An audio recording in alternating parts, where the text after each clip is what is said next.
The monitor didn't beep. It screamed. A flatline. A crashing Marine. And every trained professional in that trauma bay froze. Every one of them, except her. The nurse they called too young, too green, too inexperienced to trust with a critical patient. The one the senior staff laughed about in the break room. The one who'd been handed mop duty instead of medical charts. She stepped forward. And what she did next in the next 60 seconds didn't just save a life. It destroyed the reputation of everyone who ever doubted her. If this story already has your heart pounding, you're going to want to stay until the very end. Hit that follow button right now, like this video, and drop a comment telling me what city you're watching from. I want to see exactly how far this story travels. Let's go. The first thing anyone noticed about Nora Voss was her hands, not her face, though she had the kind of quiet, angular features that made people look twice when they thought she wasn't watching. Not her voice, though she spoke in this low, deliberate way that made even mundane statements sound considered, weighted, like each word had been examined before it was released. No, it was always the hands. Still, steady, almost unnervingly so for someone who had only been working the floor at Hargrove Memorial Medical Center for 11 weeks. 11 weeks was nothing in a place like Hargrove. It was a level 1 trauma center in the sprawling, fog-edged city of Crestfield, a mid-sized Pacific Northwest city that sat somewhere between ambition and exhaustion, a place that had built its identity around its hospital the same way other cities built theirs around stadiums or skylines. Hargrove had trained some of the finest surgeons on the West Coast.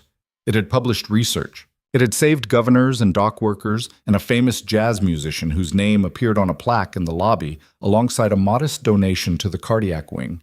It had a culture, and that culture had rules. And the first rule, unwritten but ironclad, was that you earned your place. 11 weeks did not earn you anything. So Nora Voss kept her head down. She wore her dark hair pulled back in a low knot that never seemed to shift, no matter how long the shift ran. She showed up 15 minutes early. She checked her equipment twice. She smiled politely at the nurses who talked over her in handoff meetings, and the residents who corrected her in front of patients even when she was right, especially when she was right. And she said nothing. She charted clean. She moved fast. And she kept those hands steady. What Hargrove Memorial Medical Center did not know about Nora Voss, what she had not volunteered, had never once mentioned in the 3 interviews that preceded her hire, had not listed anywhere on a resume that was carefully, deliberately, strategically incomplete, was that she had spent the 4 years before nursing school embedded with a forward surgical unit in 2 separate combat deployments, not as a soldier, as a trauma medic attached to a unit of Marines in places so classified they didn't appear in most public records. She had worked in tents, in vehicles, on dirt floors with inadequate lighting and improvised tools, and the perpetual low-grade roar of artillery somewhere in the middle distance. She had kept men alive on nothing but pressure, instinct, and a refusal to accept the math of their injuries. She had come home. She had gone to school. She had passed her boards with the highest marks her program director had seen in 14 years, and she had arrived at Hargrove Memorial looking, to everyone who assessed her, like a quiet young woman with steady hands and not enough experience. That was the plan. The morning of October 14th started the way most of Nora's mornings started, in the middle of controlled chaos she was not supposed to control. The trauma bay had taken 2 overnight admissions, and the day shift was running thin because a stomach bug had knocked out 2 of the senior nurses by 7 a.m. Charge nurse Diane Pratt, a formidable woman in her mid-50s with the bedside manner of a military tribunal and the institutional authority to match, had redistributed the floor assignments with the cheerful efficiency of someone who enjoyed watching people struggle. Nora had been assigned to intake processing, forms, intake vitals, the kind of work that kept new hires visible enough to be managed and uninvolved enough to be ignored. She was on her 3rd intake of the morning, a 70-year-old presenting with chest tightness who turned out to have been eating too much salt and not enough potassium, a conversation Nora handled with gentle directness. When the ambulance bay doors blew open, not a figure of speech. The automatic doors had a sensor issue that facilities had been ignoring for 3 weeks, and when 2 paramedics hit them at speed with a gurney, the doors literally swung open and cracked against the rubber bumpers hard enough to make the intake desk receptionist flinch. GSW, motor vehicle, and blunt force, the lead paramedic called out, his voice carrying the flat, almost bored urgency of someone who had delivered the same sentence in the same tone too many times. 34-year-old male found at the scene of a single vehicle. BP is 70/40 and dropping, GCS 7. We've got 2 large-bore IVs in, 1 liter in the field. The rest landed in Nora's chest like a stone. She was already moving. She wasn't supposed to be moving. Intake processing was not her assignment. The trauma bay response was the domain of Dr. Elliot Marsh, the attending on call, and the senior nursing staff, which specifically meant Diane Pratt and the 2 travel nurses who were theoretically covering the understaffed floor. Nora was supposed to stay at her desk. She knew this. She moved anyway, peeling around the corner into the trauma bay corridor with the intake chart still in her hand, dropping it on the counter as she passed. The man on the gurney was enormous. Not just tall, but dense. The kind of physical build that spoke to years of deliberate functional conditioning rather than vanity. He had a military haircut growing out unevenly, the kind that suggested recent discharge or extended leave. His face was slack, jaw loose, skin carrying the particular grayish cast of hemorrhagic shock. There was a laceration along his left temple that the paramedics had taped, blood already seeping through the gauze, and the way his chest moved, slightly, laboriously, told Nora things that the paramedics' report hadn't fully captured. 34, unresponsive, BP. I heard, she said. Doctor. Marsh arrived from the attending lounge approximately 40 seconds later, which was actually a reasonable response time. But 40 seconds in a trauma bay with a BP of 70/40 is not reasonable. It is an eternity measured in blood. He was pulling on gloves as he entered, scanning the room with the quick, comprehensive gaze of someone good at his job, and then his eyes landed on Nora. He stopped pulling on his gloves. Voss. His tone carried exactly the weight of "Why are you here?" You're on intake. His breath sounds are unequal, she said, not looking up from the patient. Left side is diminished. The laceration is superficial, but the mechanism of injury, single vehicle, blunt force, you've got potential pneumothorax competing with hemorrhage for what's killing him fastest. A beat. I didn't ask for your assessment, doctor, Marsh said carefully, the way people speak when they are trying to maintain authority without escalating. Dr. Marsh. She finally looked up, and there was nothing in her expression that was confrontational. It was simply clear. His saturation is dropping. We have maybe 3 minutes before this gets a lot harder to manage. I would like to help, but if you want me at the intake desk, tell me now, and I'll go. The saturation monitor chose that moment to alarm. Get on the line, doctor, Marsh said. She was already on the line. What followed was 22 minutes that would be discussed, dissected, and argued about in the Hargrove Memorial break room for the next 3 weeks. Nora Voss, the 11-week hire, the new girl, the one Diane Pratt had twice assigned to supply inventory as a form of institutional hazing, worked a trauma bay with the efficiency of someone who had done it so many times that it had become less a skill than a reflex. She called for a second large-bore IV before Dr. Marsh did. She identified the needle decompression site for the tension pneumothorax and had the equipment ready in the same motion. When the patient's BP spiked briefly and then crashed again, a pattern that meant internal bleeding was competing with the thoracic issue, she said, quietly, to the surgical resident on her left, he needs a fast exam, not just the chest, and was correct. Dr. Marsh did not acknowledge any of this in the moment. He was too busy doing his job, and she was too busy doing hers. And the patient, who had no name yet, no next of kin called, no chart beyond what the paramedics had handed over, was too busy trying to stay alive. At the 22-minute mark, the BP stabilized. Not triumphantly. It steadied at 90/60, which was not good, but was no longer immediately lethal. The saturation climbed, the chest moved evenly. Somewhere in the trauma bay, the particular quality of the collective tension shifted. Not relaxed, but recalibrated. The immediate crisis had passed into the managed crisis, which was a different animal entirely. Dr. Marsh looked at Nora. Good call on the pneumothorax, he said. It was not exactly an endorsement. It was a surgeon acknowledging a correct clinical judgment, the way someone might acknowledge that a chest move was technically sound, precise, professional, and notably absent of warmth. Nora nodded once and began documenting. The patient went upstairs to the surgical ICU within the hour. Diane Pratt found Nora at the nursing station 12 minutes after that. "You were assigned to intake," Diane said, standing close enough that the conversation was private, but her posture made it clear it was not a conversation so much as a pronouncement. She was a tall woman, and she used her height consciously. "Dr. Marsh works with his team. He doesn't need unsolicited opinions from first-year nurses." "He asked me to stay," Nora said. "After you inserted yourself?" "Yes." Diane looked at her for a long moment.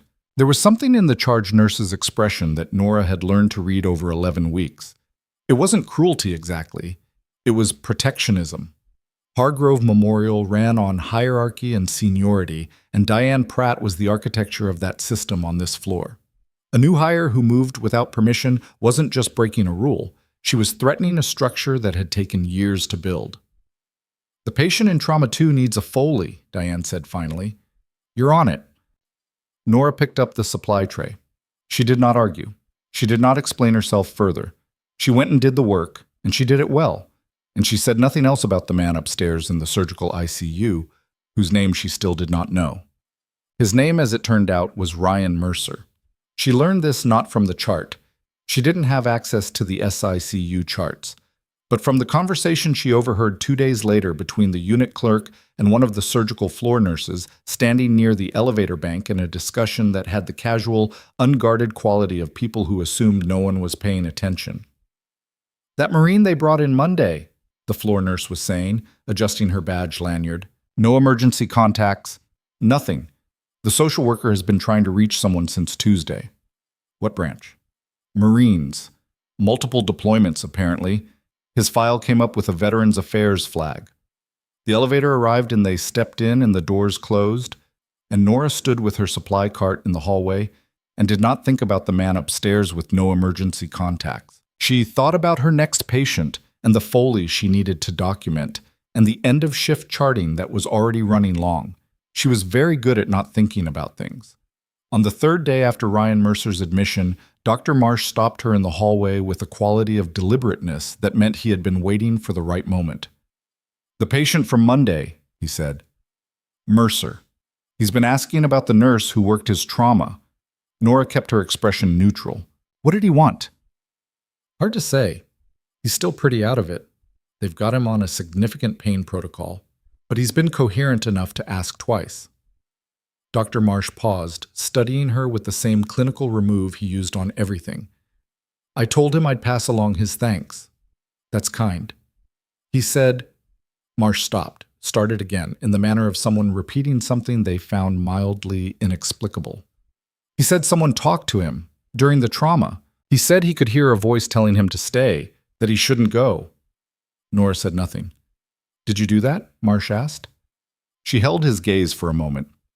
"I was focused on his airway."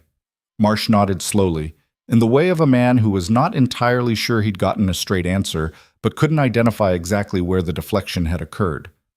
"Right," he said. "Well, he's stable. Surgery went well. They're thinking he moves to step down in a few days." "Good," Nora said. She continued down the hallway. What she had not told Dr. Marsh, what she had not told anyone ever, because it was the kind of thing that sounded unhinged in a clinical setting, was that talking to unconscious patients was something she had started doing in her second deployment, in a forward surgical tent in a location she was not allowed to name, after a corpsman had told her, half seriously, that the auditory cortex was the last thing to go. "They can hear you longer than you think," he'd said, "so say something worth hearing." She had.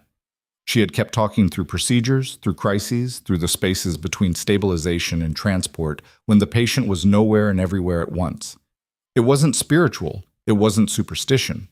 It was her reading of the available evidence, that the human nervous system, even under catastrophic trauma, retained some thread of connection to the external world, and that thread was worth pulling on. She had told Ryan Mercer, in the 22 minutes she had worked his trauma, to stay.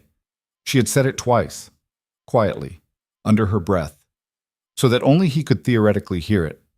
She had said, "You're not going anywhere. Stay with me." He had. On the fourth day, Hargrove Memorial received a visit that shifted the climate of the floor with the subtle but unmistakable pressure of a change in weather. 3 men arrived in the late morning, not in uniform, but carrying themselves in a way that uniforms had permanently imprinted on their posture. They spoke quietly to the unit clerk, showed identification that she examined with widened eyes, and were escorted upstairs to the SYCU. Nora was nowhere near the SICU. She was changing a dressing on the orthopedic floor and had no reason to know about the visit at all. But by noon, the rumor had reached the nursing station in the way that hospital rumors always did, carried by the person with the most information and the least discretion, in this case a dietary aide named Marcus, who had been on the SYCU floor delivering lunch trays when the men arrived. "Military," Marcus said to the group of nurses gathered at the station during the brief, unofficial midday pause that the floor pretended wasn't a break. Like actually military, not just veteran. They had federal badges. "What kind of federal?" someone asked. "The kind you don't ask about," Marcus said, with great satisfaction, because this was clearly the best thing that had happened to him in weeks. Nora documented a wound measurement and said nothing. By the time her shift ended at 7 p.m., she had gathered, without appearing to gather, the following. Ryan Mercer was not a recently discharged Marine waiting for civilian life to sort itself out. He was, or had been, something more complicated than that. The 3 men who had visited were not there to collect a soldier. They were there, based on the fragments she'd assembled, to manage information, specifically to make sure that the admitting records reflected nothing beyond what had been presented at an intake. A single vehicle accident, a man with no emergency contacts and no next of kin, a trauma case with no background worth examining. She walked out of Hargrove Memorial at 7:14 p.m. on a Thursday, crossed the parking structure to her car, and sat in the driver's seat for approximately 3 minutes without starting the engine. The city spread out beyond the structure's open wall, Crestfield at dusk, fog beginning to build over the harbor, the lights of the waterfront district beginning to flicker on in the gray. She thought about a tent in a desert. She thought about a corpsman's casual wisdom. She thought about the quality of silence in a trauma bay at the precise moment when a BP stabilizes, and the room collectively understands the math has shifted. She thought about a man who had heard her voice from somewhere very far away and had chosen, for reasons she could not explain clinically, to follow it back. She started the car and drove home. The next morning, the dynamics at Hargrove shifted in a way that Nora hadn't anticipated, which meant she had miscalculated something. And she didn't miscalculate often. Dr. Harlan Stowe arrived on the floor. Dr. Stowe was the kind of physician whose presence rearranged rooms. He was the chief of emergency medicine, not a title he wore lightly. And he had the particular combination of institutional authority and personal charisma that made junior staff simultaneously desperate to impress him and terrified to try. He was 51, precisely groomed, and spoke with the measured precision of someone who had learned long ago that economy of language was more powerful than volume. He was not typically on the trauma floor on Friday mornings. Nora noticed him the moment she came through the staff entrance. He was standing at the nursing station with Diane Pratt, and they were speaking quietly, and both of them looked up when she came in. The look lasted exactly 1 second before they resumed their conversation. 1 second was enough. She changed into her scrubs, gathered her assignment sheet, and began her morning medication rounds with the unhurried efficiency that was her default setting under pressure, which was, she had long ago decided, the only rational response to the knowledge that someone was watching you. At 9:40 a.m., Dr. Stowe appeared in the doorway of the room where she was completing a wound assessment. "Voss," he said. "Dr. Stowe, when you have a moment." He said it pleasantly, in the tone of someone making a request they both understood was not optional. She completed the wound documentation, 2 minutes, no shortcuts, and followed him to the consultation room at the end of the hall, which had the notable quality of having a door that closed. Dr. Stowe sat across from her at the small table.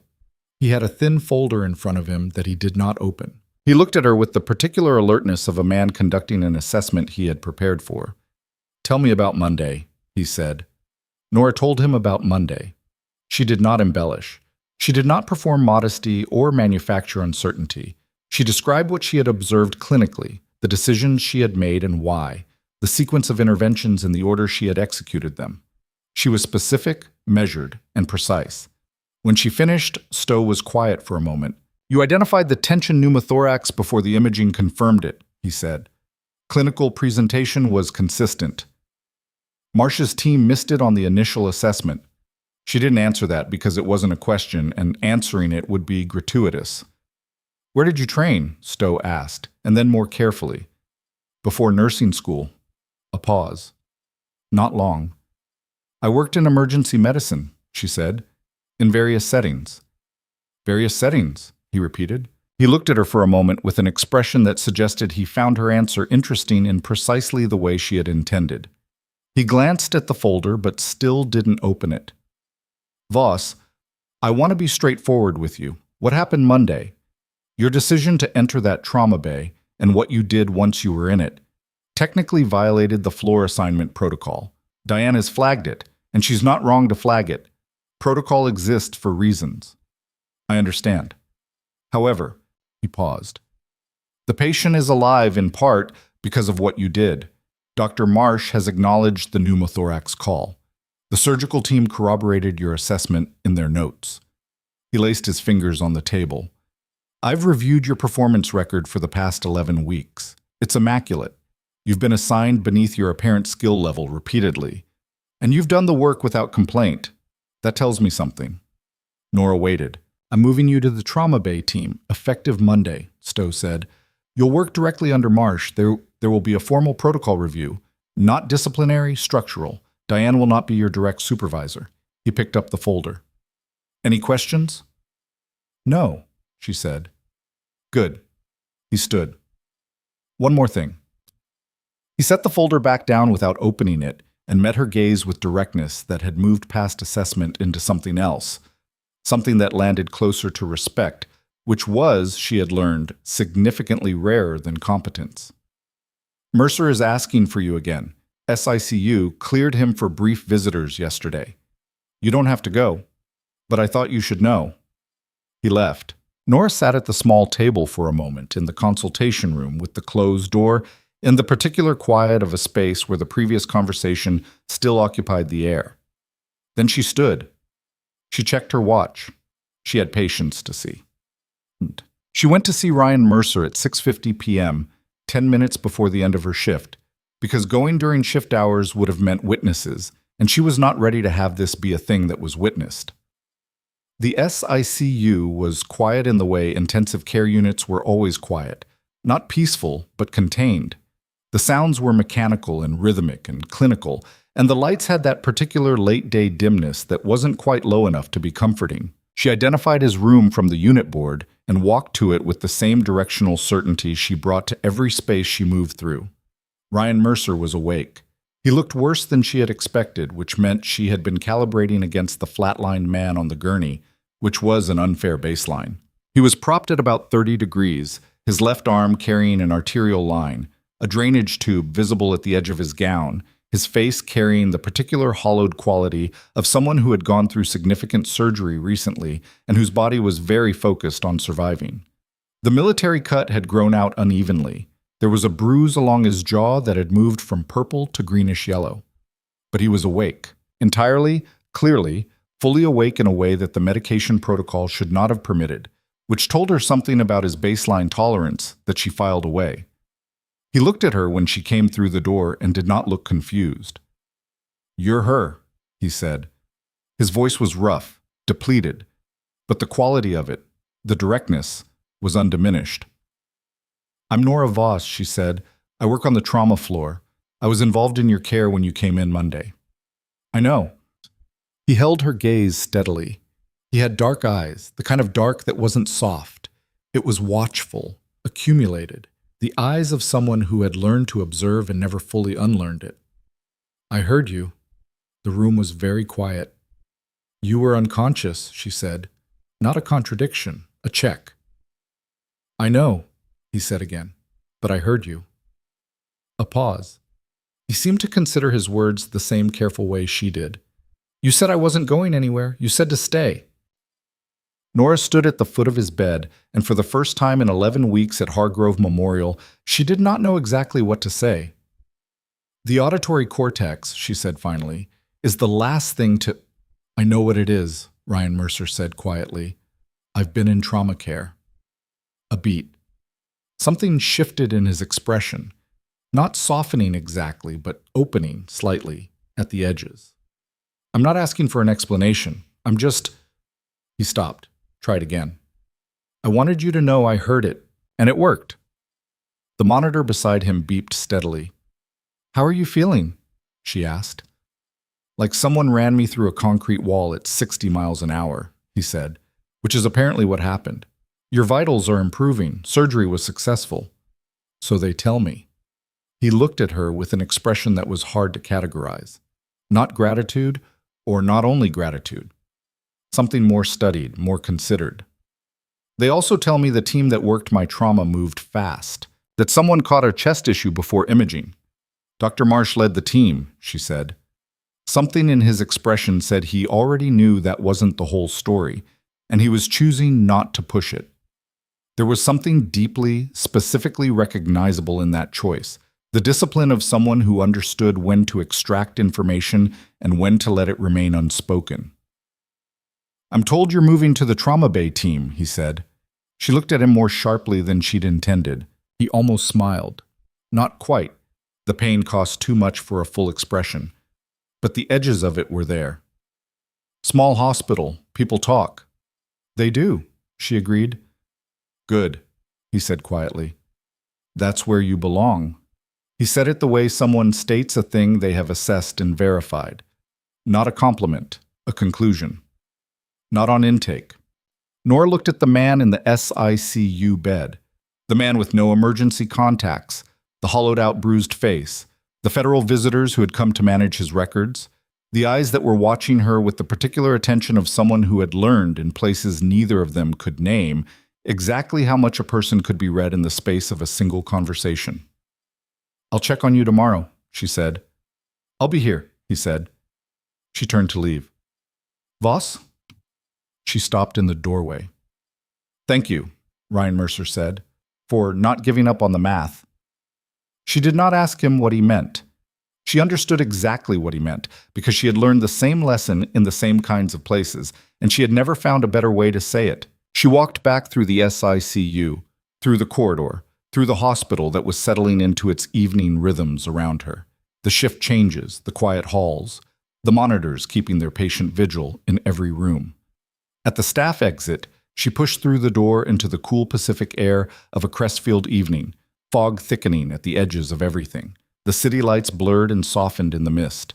Her phone buzzed. She looked at the screen. An unfamiliar number, a 503 area code, which was this region, which meant someone local. No name. Just a text that read, The 3 men who came to see me on Thursday. They know about the field work. My cover as a civilian patient is going to hold for approximately 72 hours before it doesn't. I need to know if you can keep quiet about what you know. R.M.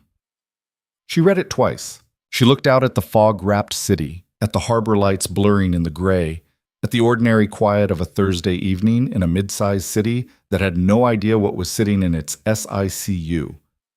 Her phone buzzed again. Also, someone at this hospital has been pulling my records without authorization. Started yesterday. It's not one of the federal guys, it's internal. Nora stood in the parking structure doorway with the night air cold on her face, and something that had been dormant in her, not instinct exactly, but the particular operational alertness of a person who had worked in classified forward environments and understood exactly what it meant when a situation shifted from medical to something else entirely, came quietly, completely, fully awake. She typed one word back, yes, and then she put her phone in her pocket and walked to her car, because she had a lot of thinking to do, and she had learned long ago that the place to think was never where she was standing when the problem arrived. The drive home took 14 minutes. Nora knew the route well enough that her hands managed it without instruction, leaving the thinking part of her brain unoccupied, which was exactly the condition under which she did her best operational analysis. She moved through the fog-thickened streets of Crestfield on autopilot, left on Hargrove Avenue, right on the overpass, the long straight shot down Meridian toward the older residential neighborhood where she rented the upper floor of a 2-unit house from a retired school teacher who asked no questions and kept irregular hours. The city scrolled past the windows like scenery on a track. Someone inside Hargrove Memorial Medical Center was pulling Ryan Mercer's records without authorization. Not the federal team. Ryan had specified that. The federal team operated with a kind of bureaucratic elegance that left official footprints. They came through proper channels, showed proper credentials, and their interference, while heavy-handed, was at least sanctioned. What Ryan was describing was different. Internal, unsanctioned, and, given that it had started the day after the federal visit, reactive. Someone had seen those three men arrive in the SYCU, had understood what their presence suggested, and had decided to go looking. That was the part that sat wrong. She parked in the narrow driveway behind the house, killed the engine, and sat for a moment in the dark interior of the car. The fog had thickened considerably since she'd left the hospital, and the streetlight outside diffused through it into a soft amber haze that made the familiar street look provisional, temporary, like a set waiting to be struck. The question was not whether to help Ryan Mercer. She had already answered that with a single word texted from a parking structure doorway. The question was scope. What she had signed up for in that one-word reply was silence. She could do silence. Silence was, in many ways, her primary skill set. But the unauthorized records pull changed the geometry of the problem, because silence was a defensive posture, and what was happening inside Hargrove Memorial might require something more forward-leaning. She went upstairs. She made tea. She didn't drink. She sat at the small desk by the window that overlooked the back garden, bare and fog-wrapped this time of year, the old apple tree at the far end reduced to a silhouette, and she thought until the thinking organized itself into something actionable. Then she went to bed, because thinking without sleeping was how people made bad decisions, and she had not come this far, making bad decisions. Friday morning arrived with the particular grim brightness of a Pacific Northwest October day, pretending to be cheerful, thin sunlight cutting through the overnight fog, everything damp and overvivid in the way of things that have been thoroughly soaked. Nora was at Hargrove Memorial by 6:45, which was early even by her standards, and she went directly to the Medical Records Administration office, which occupied a suite of rooms on the second floor that most clinical staff visited rarely and noticed even less. The medical records coordinator was a meticulous man named Gerald Fisk, 50-something, with the deep professional skepticism of someone who had spent decades protecting documentation from the cavalcade of people trying to access it for reasons they preferred not to explain. He had a reputation on the floor as being difficult and obstructive, which Nora had always interpreted as a man doing his job with appropriate rigor in an environment that rewarded cutting corners. She had introduced herself to Gerald Fisk in her second week, which she now recognized, in retrospect, as something she had done deliberately without consciously articulating why. "Nora," he said, looking up from his terminal when she came through the door. He said her name the way he said everyone's name, as a piece of identifying data rather than a greeting. "Gerald." She sat down in the chair across from his desk without waiting to be invited. "I need a system access log for a specific patient file. Unofficial. I need to know who's been pulling it." He looked at her with the flat, considering expression of a man hearing a request he was not going to fulfill, composing the refusal. Then he seemed to recalibrate something. "That's not a clinical request," he said. "No," she agreed. "You're on the trauma floor." "As of Monday, yes." He looked at her for a long moment. Gerald Fisk had been at Hargrove Memorial for 22 years. And in 22 years, a person developed a sensitivity to the difference between a curiosity and a necessity. "Which patient?" he said. She told him. She did not tell him why. He turned back to his terminal and was quiet for 40 seconds, his keystrokes precise and unhurried. Then he stopped. His expression, which rarely moved from its default position of mild professional displeasure, shifted by a few degrees into something she couldn't immediately classify. "There have been 4 unauthorized access attempts on that file in the past 36 hours, he said. "Who?" "2 are from the federal access codes. Those are authorized, technically." He paused. "The other 2 are internal, same user credential. They ran access through a clinical research query filter to avoid the standard audit flags." Nora felt something tighten in her chest. Not panic, but recognition. a clinical research query filter. That was not a workaround that a floor nurse would know. That was someone with specific IT familiarity, or someone who had help from someone with specific IT familiarity. Can you give me the credential ID? Gerald looked at the screen for another moment. Then he looked at her. I can tell you it's not a physician, he said carefully. The credential is attached to an administrative account in a department that has no clinical reason to access trauma patient records. Which department? He hesitated. Not because he was unwilling, she thought, but because he was deciding how much he wanted to be part of whatever this was. Quality assurance, he said. Nora let that sit for a moment. Quality assurance was Diane Pratt's oversight domain. She stood. Gerald, I didn't tell you anything, he said, returning to his screen with the deliberateness of a man resuming an uninterrupted task. I know, she said, and left. The morning passed in the usual compressed intensity of a Friday trauma floor, and Nora moved through it with the outward equanimity that was now her established reputation on the floor. The new nurse who never rattled, who charted clean, who moved with the quiet assurance that people had begun, reluctantly, to categorize as unusual. Dr. Marsh acknowledged her twice during morning rounds, not effusively, but without the dismissive edge that had characterized his early interactions with her. The surgical resident who'd worked alongside her in Ryan Mercer's trauma, a second-year named Chloe Nath, sharp and openly ambitious, had started making a point of positioning herself near Nora during shared cases, which was the clinical equivalent of a vote of confidence. Diane Pratt noticed. She said nothing, but the particular quality of her silence had changed. It had moved from the silence of someone who found Nora unworthy of attention to the silence of someone who was paying very close attention indeed. At 11:15, Nora's phone buzzed with another text from the 503 number. The 72-hour window just became 48. One of the federal guys came back this morning. Something's changing on their end. RM. She was in the middle of a dressing change. She finished the dressing, documented it, excused herself to the corridor, and typed back, I know about the QA access. Working on it. Don't do anything yet. The reply came in under a minute. What exactly are you working on?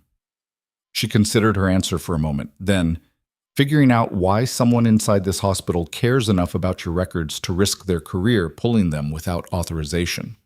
A pause. Then, that's the right question. She pocketed her phone and went back to work. The right question, she had found, was always more valuable than the right answer because answers were terminal. They closed the inquiry. While the right question opened the geometry of a problem outward, revealed the shape of the territory you were actually navigating rather than the territory you thought you were in. She had been operating since Monday under the assumption that what had happened in the trauma bay was a clinical event with some unusual professional complications. The QA access changed the shape. Someone at Hargrove Memorial had seen Ryan Mercer come in, or had seen the federal team arrive, and had connected those two data points into something that made them move with enough urgency to bypass standard audit protocols. That meant they already knew something. They weren't discovering, they were confirming. She turned this over throughout the afternoon, layering it against everything she had observed in 11 weeks on the floor. The small institutional details that accumulated in the background of a workplace, the patterns of behavior that people rarely examined because they were too consistent to register as anomalies. The way Diane managed certain patient transfers.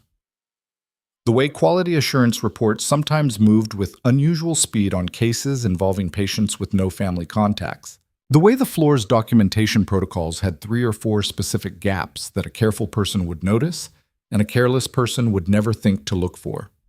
She had noticed. She had filed it. She had assumed, at the time, that it was the ordinary institutional slippage of a busy hospital operating under resource pressure. She was no longer assuming that. At 3:30 p.m., Dr. Stowe appeared on the floor again, which was twice in 2 days, which was a frequency that warranted attention.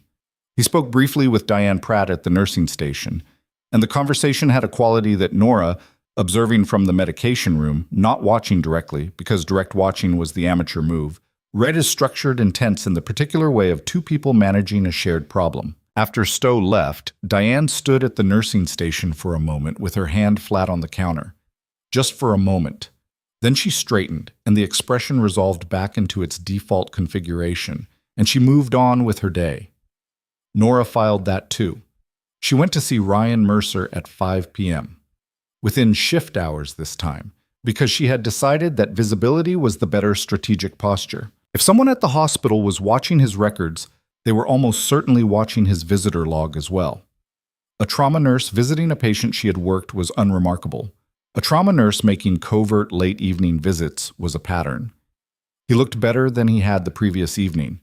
The bruising had advanced in its color cycling, more yellow, less purple, and he was sitting up at a steeper angle, which told her the drainage situation had improved. He had a cup of something on the tray table in front of him that he was not drinking. "You made it inside shift hours," he said when she came through the door. "I'm checking in on a patient," she said. "Of course you are." The almost smile again. It was, she was coming to understand, his version of a full smile. The expression of a man whose face had been trained over years to reveal as little as possible, and who communicated warmth through these small, controlled leakages. "What did you find?" She sat in the visitor's chair and kept her voice low and even, because ICU rooms had a quality of controlled acoustic privacy that was relative rather than absolute. She told him about the QA access and the clinical research query filter and the 36-hour timestamp. She did not tell him about Gerald Fisk. Ryan listened without interrupting, which was the mark of someone who had been briefed on complex information under time pressure and had learned that interrupting only cost you data.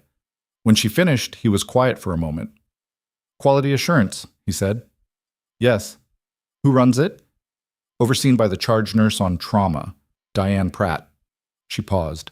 "But the credential access is administrative." "It could be someone she directed or someone acting independently who has access to QA infrastructure." "Or both," Ryan said. "Or both," she agreed. He looked at the untouched cup on his tray. "I need to tell you something," he said. "About the accident." Nora waited. "It wasn't an accident," he said. Flat, factual, in the tone of someone stating a piece of information they have been carrying alone long enough that saying it aloud feels like setting down something heavy. The single vehicle presentation, the way the scene read, it was staged. The other vehicle left before the first responders arrived. He met her gaze.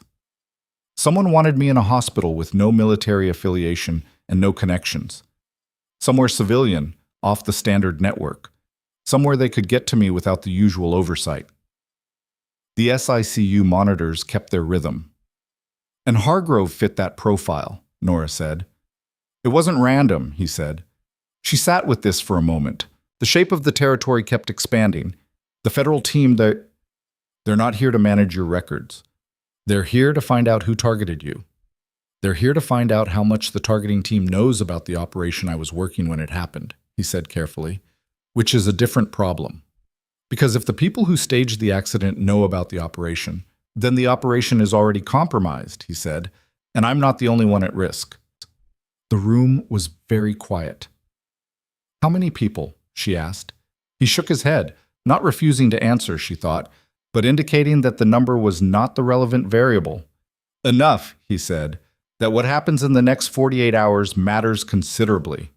Nora looked at the man in the hospital bed, the man who had no emergency contacts, who had arrived on a gurney with a manufactured accident report and a federal flag on his file, who had heard her voice from somewhere beyond the edge of consciousness and had chosen to follow it back.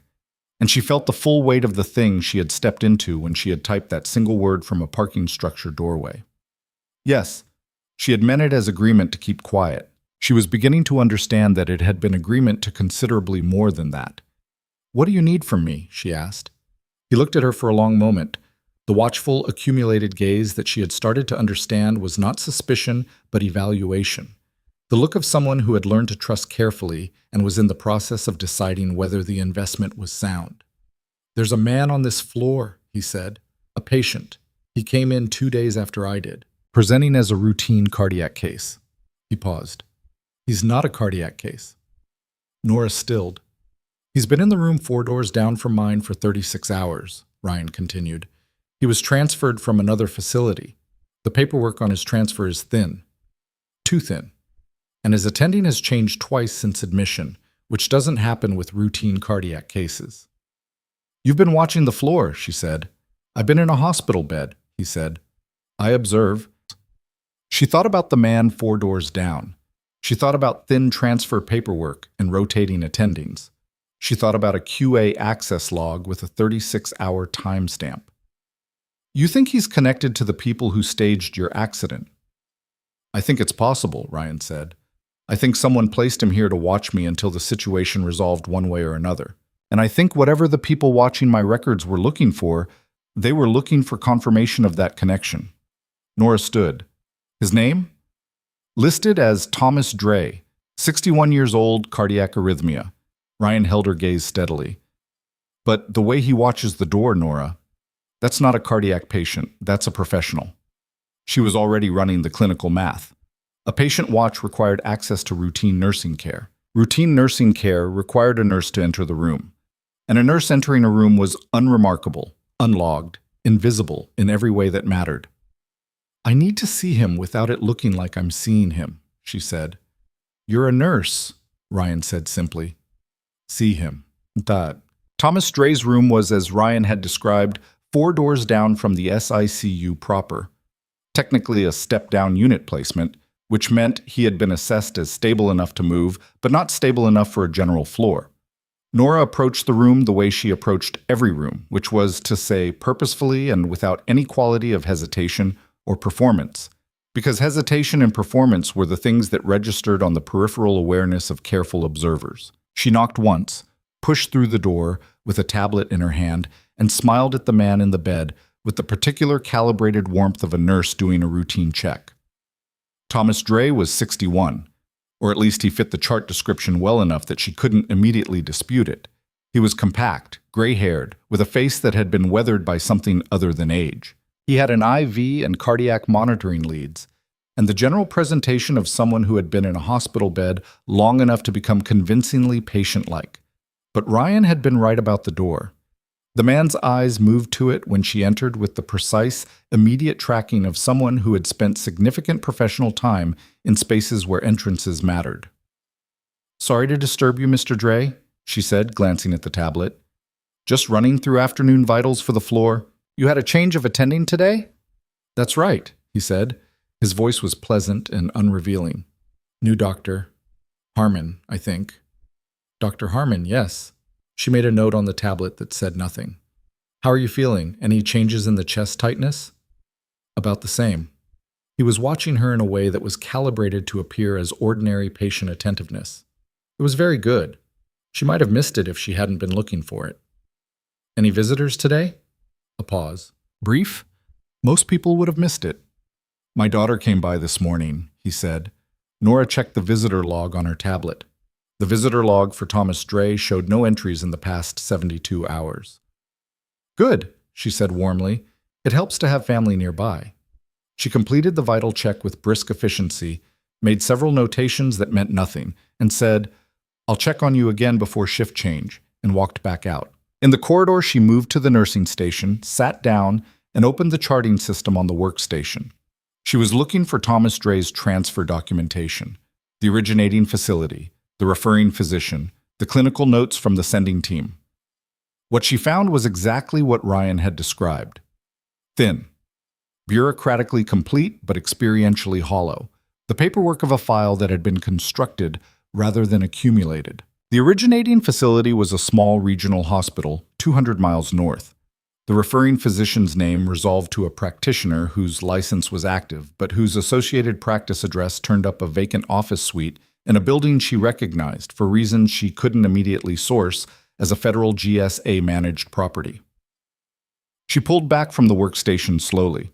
A federally managed vacant office suite, a practitioner attached to a ghost practice, and a patient in a step-down room 4 doors from a man who had been put in a civilian hospital by people who had staged an accident. She thought about the 3 men who had visited Ryan on Thursday. She thought about the federal access on his file. She thought about the QA access, internal, unauthorized, 36 hours old, and the person running it through a filter designed to avoid audit flags. 2 different groups were operating inside Hargrove Memorial Medical Center. One was federal and authorized in trying to manage Ryan Mercer's situation from above, The other was internal and unauthorized and trying to understand what Ryan Mercer was. And somewhere in the overlap between those two groups, in the negative space of the conflict between them, was a third variable she hadn't fully identified yet. She was reaching for her phone when Diane Pratt appeared beside her. "Voss." The charge nurse's voice carried its usual professional authority, but there was something under it tonight, a tightness, a quality of forced composure that was new. "Dr. Stowe wants to see you, his office. Now." Nora locked the workstation. "Of course," she said.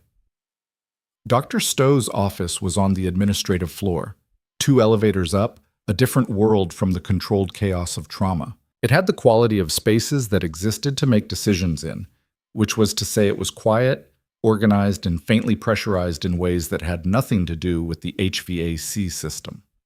Stowe was standing when she entered, which meant he'd been moving around, which meant he was not calm. There were 2 other people in the room. One of them was a woman Nora didn't recognize, 40-something, dark suit, the specific quality of civilian professional composure that read as government adjacent. She was standing near the window with a tablet in her hands and a stillness that suggested she had been waiting for a while. The other was one of the 3 men who had visited Ryan Mercer on Thursday. Nora came through the door, assessed all of this in approximately 1 second, and sat down in the chair in front of Stowe's desk without being asked. "Nora Voss," Stowe said. Not a greeting. An identification, made for the benefit of the others. He sat behind his desk, and she could see from the set of his shoulders that he was navigating something he hadn't been briefed on fully and was working to close the gap in real time. "These individuals are from a federal agency. They've asked to speak with you." The woman near the window looked at Nora with the calibrated assessment of someone conducting an evaluation they had prepared for. "You've been making inquiries about a patient named Ryan Mercer," she said. "I worked his trauma," Nora said. "I've been checking on his recovery. That's standard follow-up care. Your access to his chart has been noted. I'm on the trauma floor team as of Monday. His case originated from my unit. Chart access is appropriate." The woman's expression did not shift. She was good. Her face gave away about as much as Nora's did, which was to say, very little. "Ms. Voss, are you aware of Mr. Mercer's background?" "I'm aware he's a veteran," Nora said. "I'm aware his admission was listed as a single-vehicle accident. I'm aware that his file carries a VA flag." A pause.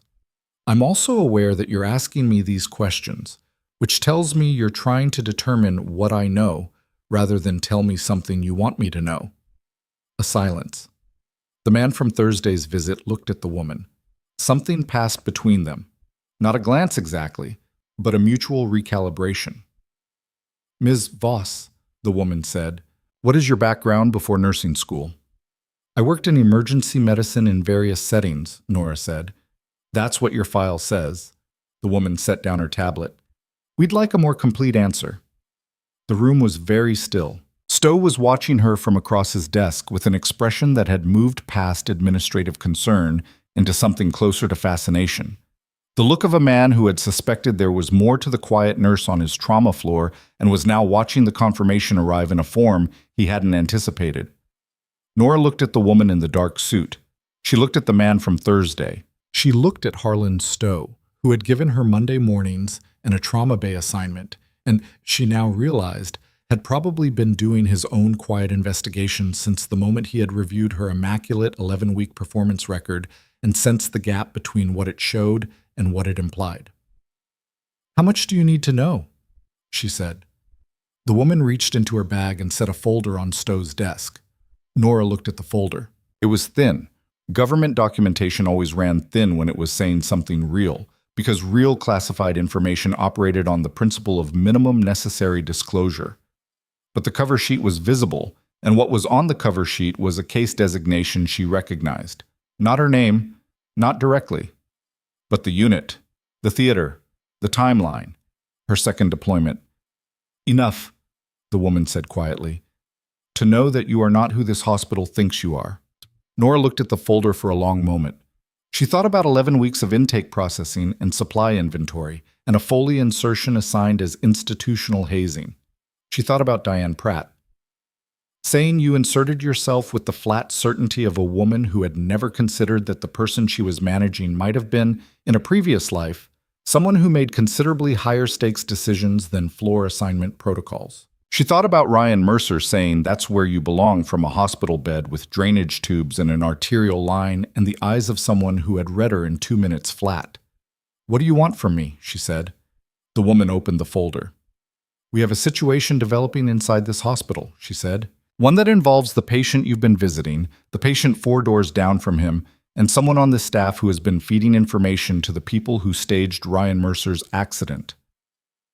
Everything in Nora went very still and very sharp simultaneously.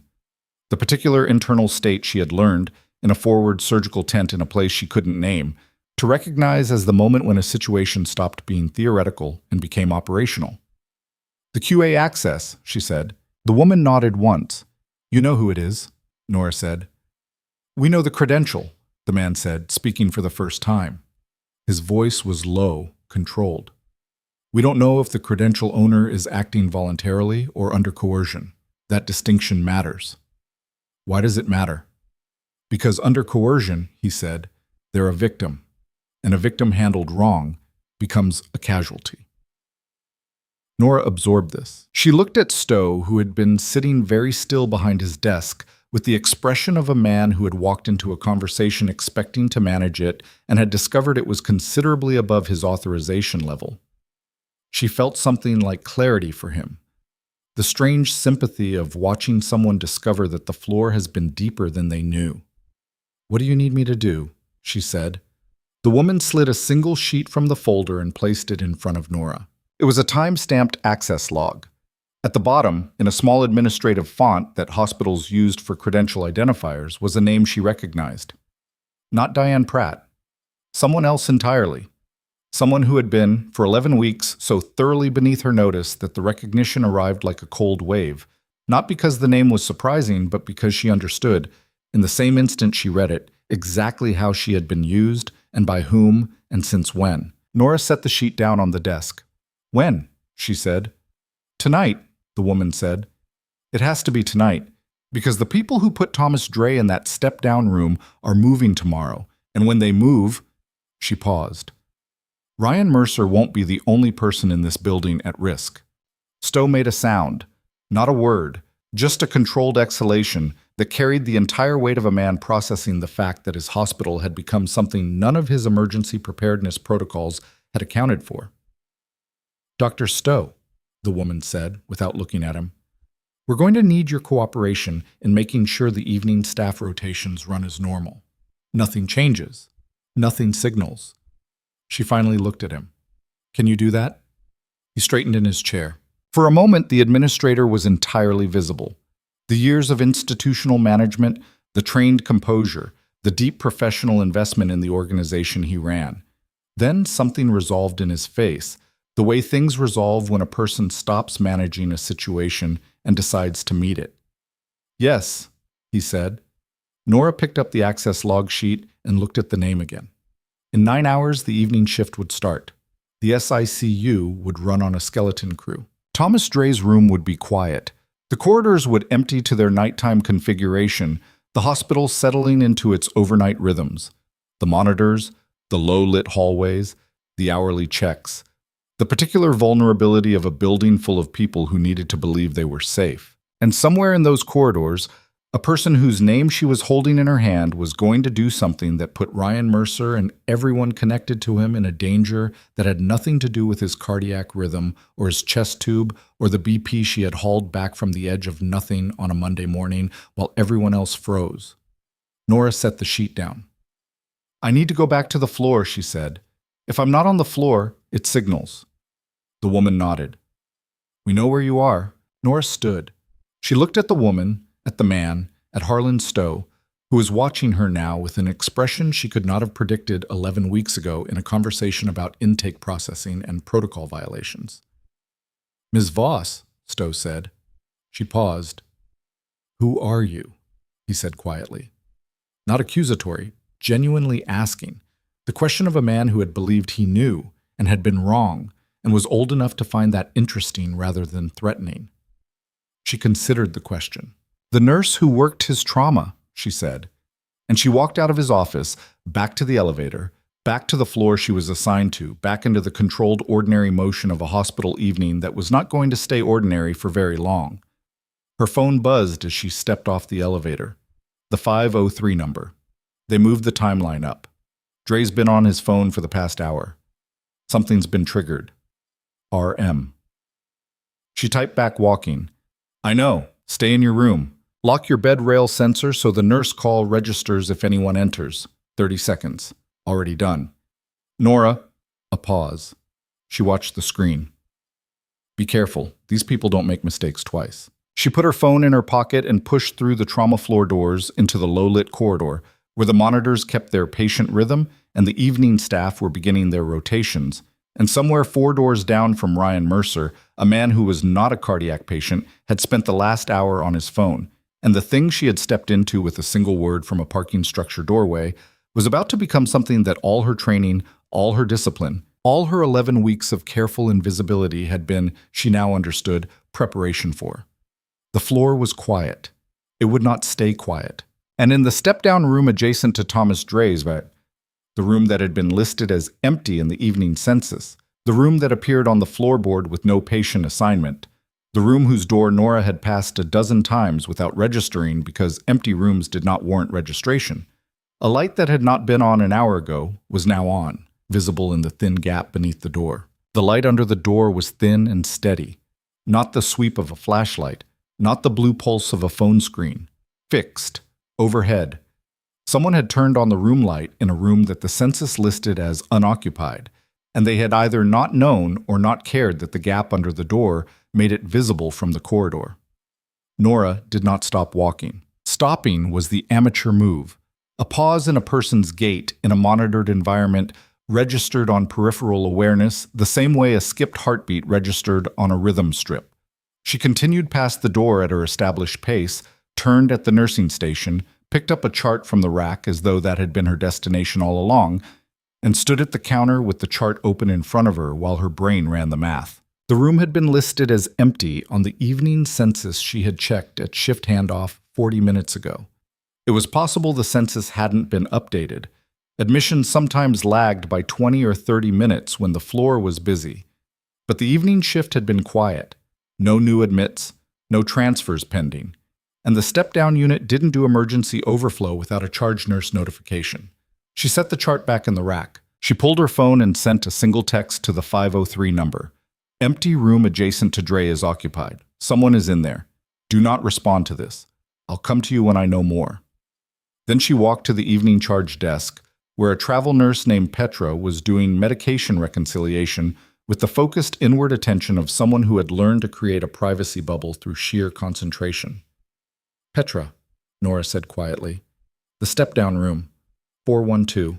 Is there an admission I missed in handoff? Petra looked up, ran her eyes across the census board on her screen. No, that room's been empty since yesterday's discharge. She looked at the board again. Still showing empty. Okay, Nora said. Thanks. She left Petra to her reconciliation and moved back into the corridor with the chart of a real patient, a 67-year-old post-op whose wound drainage she had been documenting since 2 p.m. as her cover for the next 90 seconds. She did the wound check. She documented it. She stepped back into the hallway. Room 412 was 3 doors to her left. She walked to it, knocked twice with the brisk professional double tap that meant nurse entering, and opened the door. The room had one person in it, and it was not a patient. It was a man she had never seen before, say, late 30s, lean, in civilian clothes that were too unremarkable to be accidental, sitting in the visitor's chair with a laptop open on the bedside table. He looked up when she came in with an expression of complete, unhurried calm that was, she recognized immediately, the performance of a professional who had been caught in a space they had no authorization to occupy and had decided that calm was the correct response. I'm sorry, Nora said, matching his register with equal precision.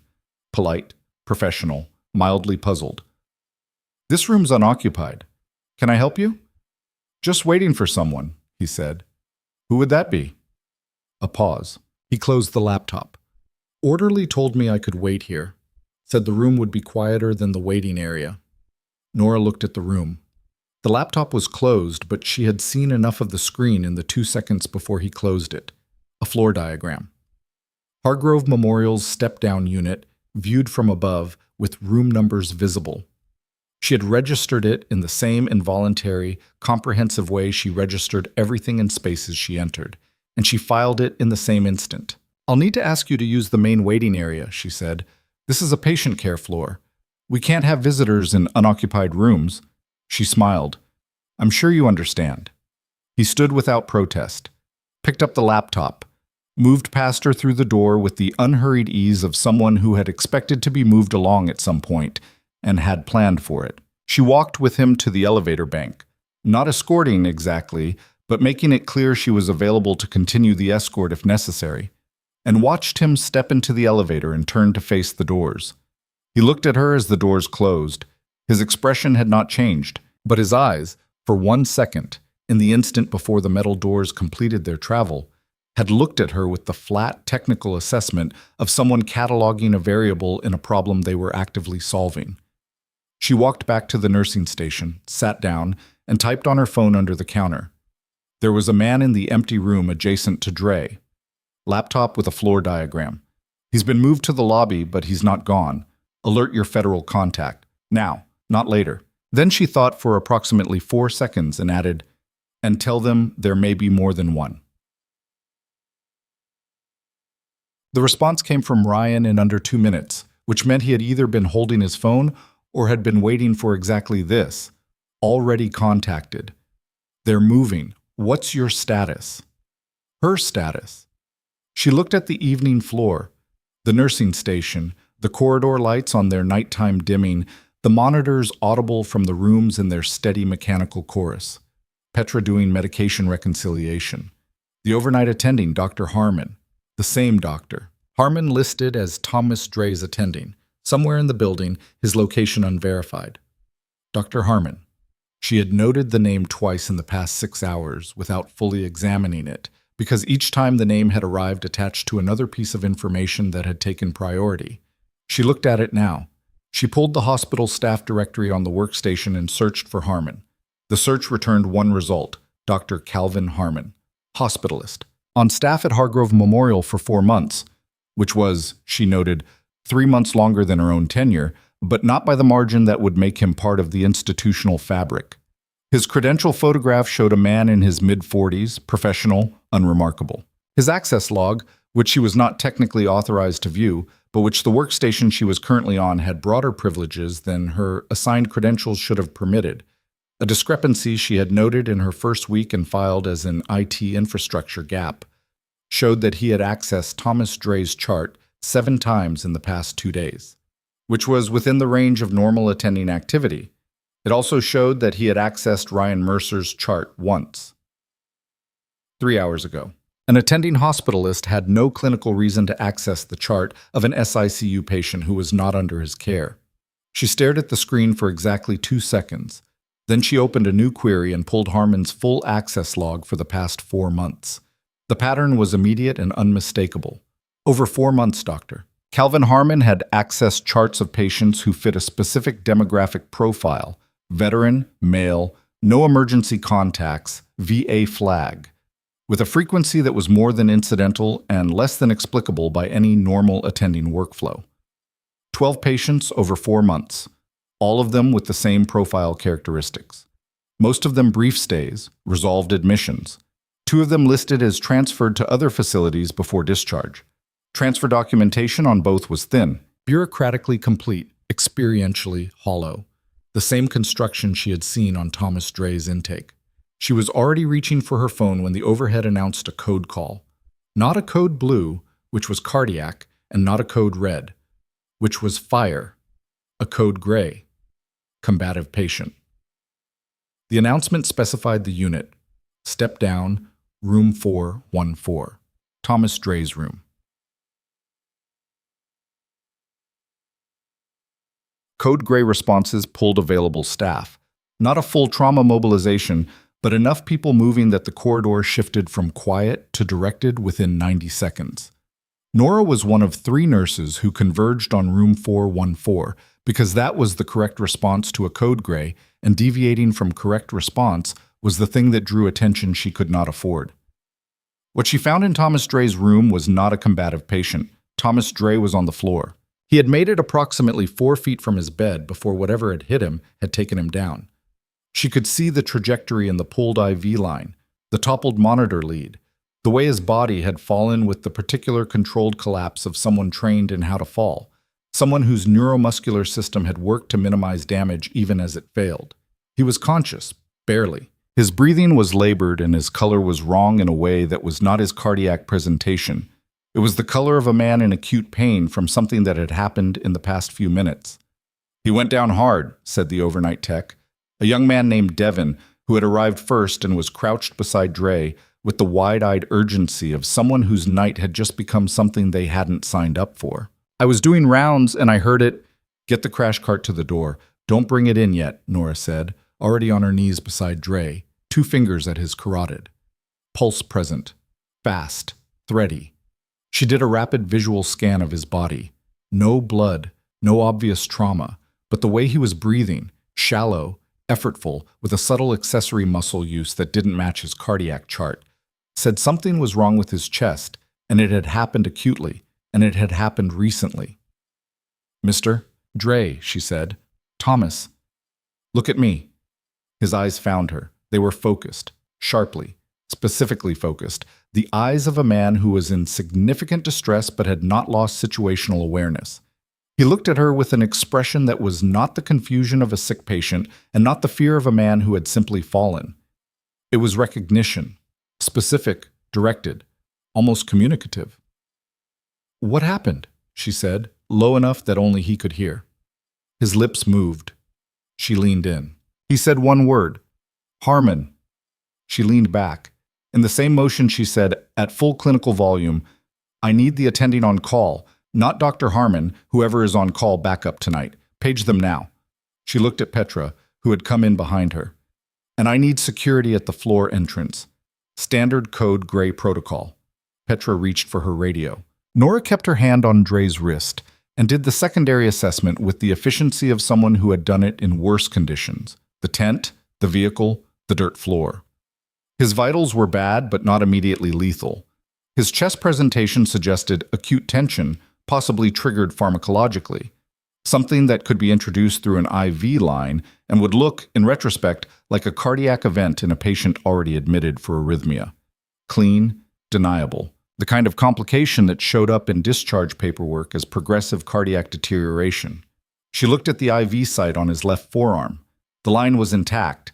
It hadn't been pulled when he fell, but the drip chamber showed a residual cloudiness that should not have been there given the saline solution listed on his chart. Saline ran clear. This had run something else through it recently, and whatever it had been had started to work in approximately the time it would take a man to realize what was happening, get out of bed, and make it 4 feet before his body refused to cooperate further. She clamped the IV line. She looked at Devin. "This line is compromised. New access, other arm, normal saline only, nothing else until the on-call attending clears it. Document the line clamp with a timestamp."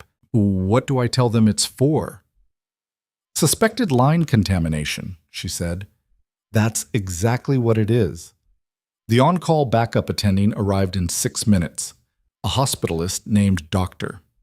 Ewan, whom Nora had interacted with twice and found to be competent and no-nonsense, exactly the qualities the moment required. Nora gave her a 45-second summary that was precise enough to convey urgency and vague enough to avoid naming Harmon until she was in a position to name him to the right people. Dr. Yuen looked at the IV line, looked at Dre, looked at Nora with the particular evaluating expression of someone hearing a clinically coherent picture and detecting a larger story running underneath it. "I'll take it from here," Dr. Yuen said. "I need 5 minutes," Nora said. Dr. Yuen looked at her for 1 second. 4, she said. Nora was in the corridor in the same motion, phone out, moving toward the SICU. She texted Ryan, "Dre is down.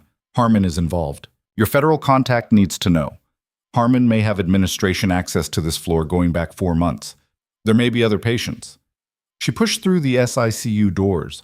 Ryan's room was lit and he was sitting up, fully, alertly, with the controlled posture of a man who had been ready to move for the past 30 minutes and had been waiting for the signal. The drainage tube was gone, she noted. They had pulled it that afternoon. She'd seen the note in the system. He still had the arterial line, but his mobility was considerably less constrained than it had been 24 hours ago. Harmon came in 20 minutes ago, Ryan said before she could speak. His voice was low, absolutely steady. Said he was doing a routine evening check. He's not my attending. I know. He adjusted my drip. Nora crossed the room in 4 steps and looked at the IV setup. The primary line was running normally. She could see the chamber, the flow rate, the port integrity. But the secondary port had a small adhesive residue around the cap that suggested it had been accessed and recapped recently. She reached into her scrub pocket for the capped syringe she had taken from the supply cart outside Dre's room. Standard contamination collection protocol, and drew a small sample from the secondary port. Did you feel anything after he left? She asked. Slight dizziness. I thought it was the pain medication. He paused. Then I thought it probably wasn't. What did you do? Pulled the secondary line manually and flushed the primary with the saline I had at bedside, he said. I left the secondary in place so there'd be something to test. She looked at him, at the man who had survived 2 combat deployments and a staged accident, and was now sitting in an SICU bed, having calmly performed an improvised line management procedure on himself while waiting for her to arrive. You disconnected your own IV, she said. I've had worse field conditions, he said. She almost smiled. She capped the sample syringe. I need to get this to the lab. I need you to stay in this room and not touch anything until your federal contact has people on this floor. They're already on the floor, he said. The woman from Stowe's office.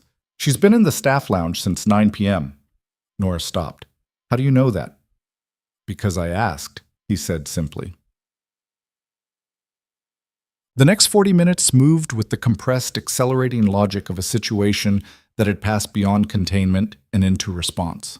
The woman from Stowe's office, whose name, Nora now knew, was Vaughn, materialized in the SWCU corridor, with the quiet inevitability of someone who had been waiting for a specific threshold to be crossed. She had 2 men with her who were not the same men from Thursday, which meant the federal team had expanded, which meant the situation had reached an authorization level that permitted expansion.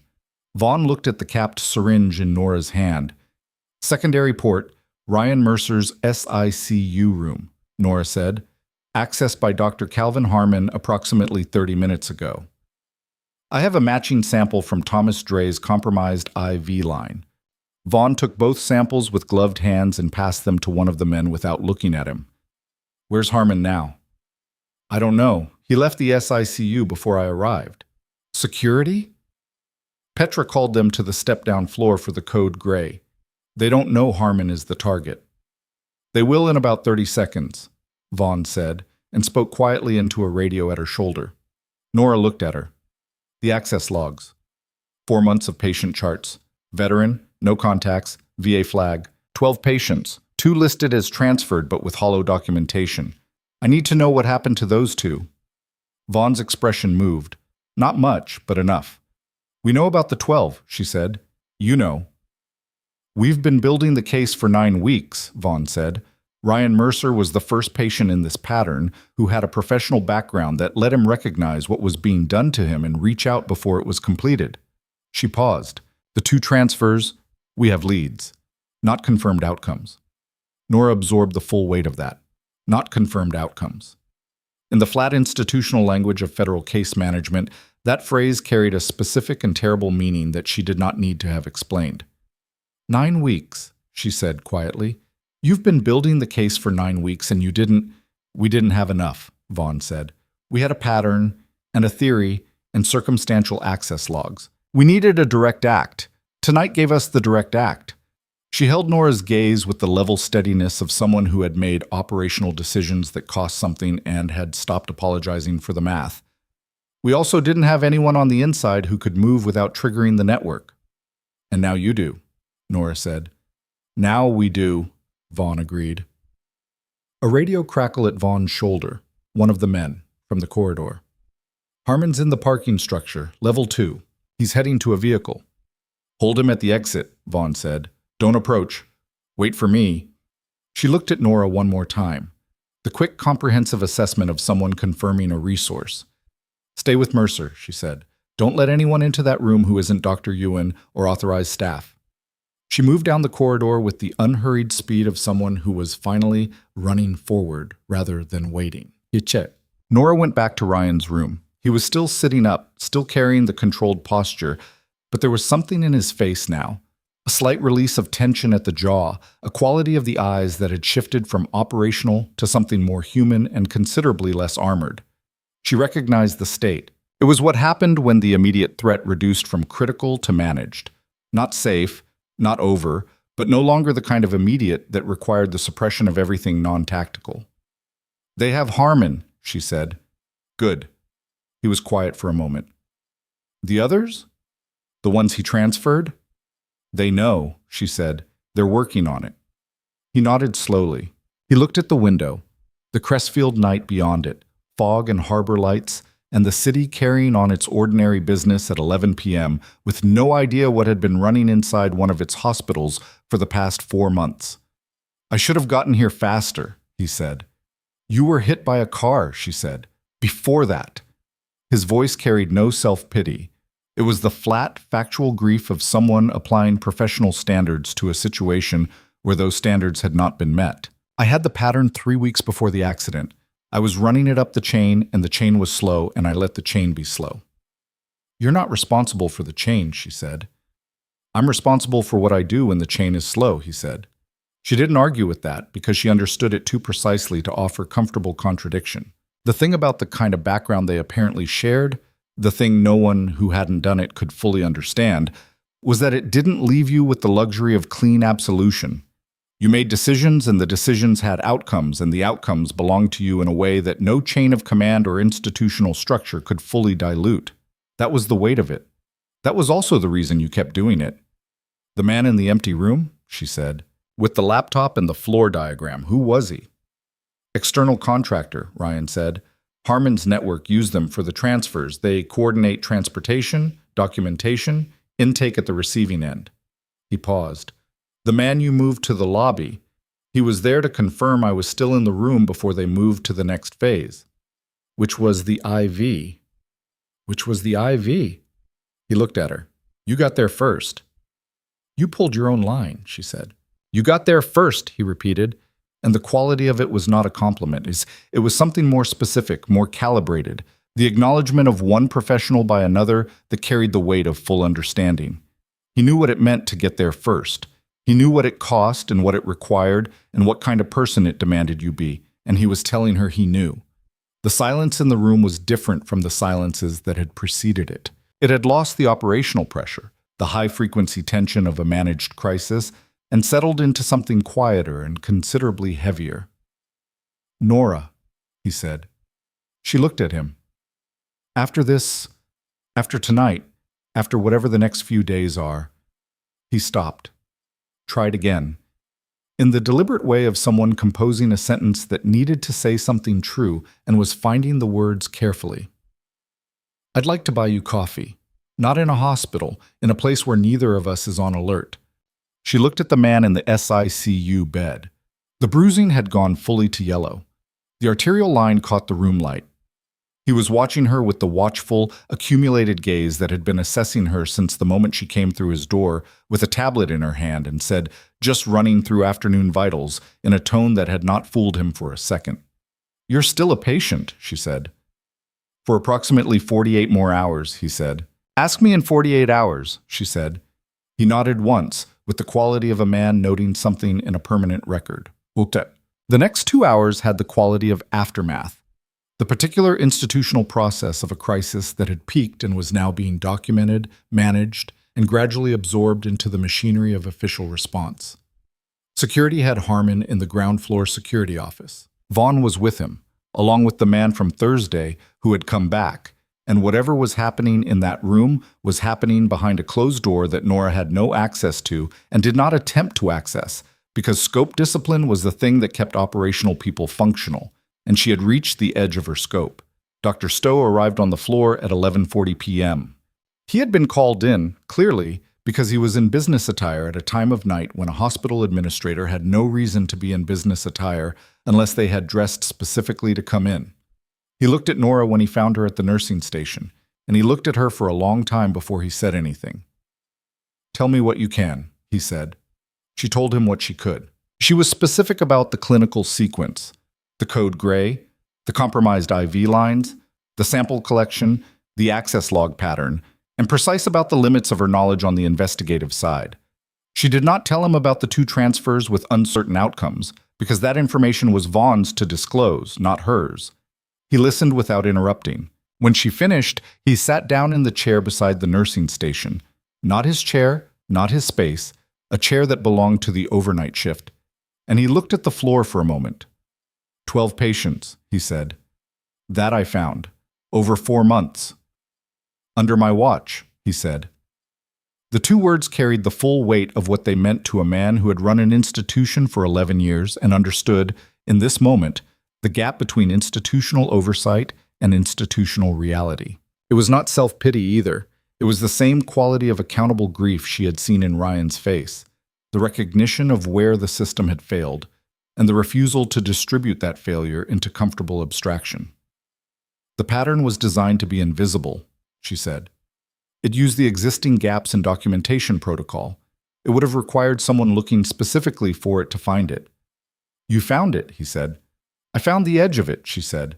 In about 4 hours, using access I technically shouldn't have had and information from a source I can't fully disclose. A designed institutional audit would have taken weeks. Stowe looked at her. What access did you use that you technically shouldn't have? She met his gaze. The workstation at the trauma nursing station has broader credential privileges than my assigned role should permit. It's been that way since I started. I assumed it was an IT oversight.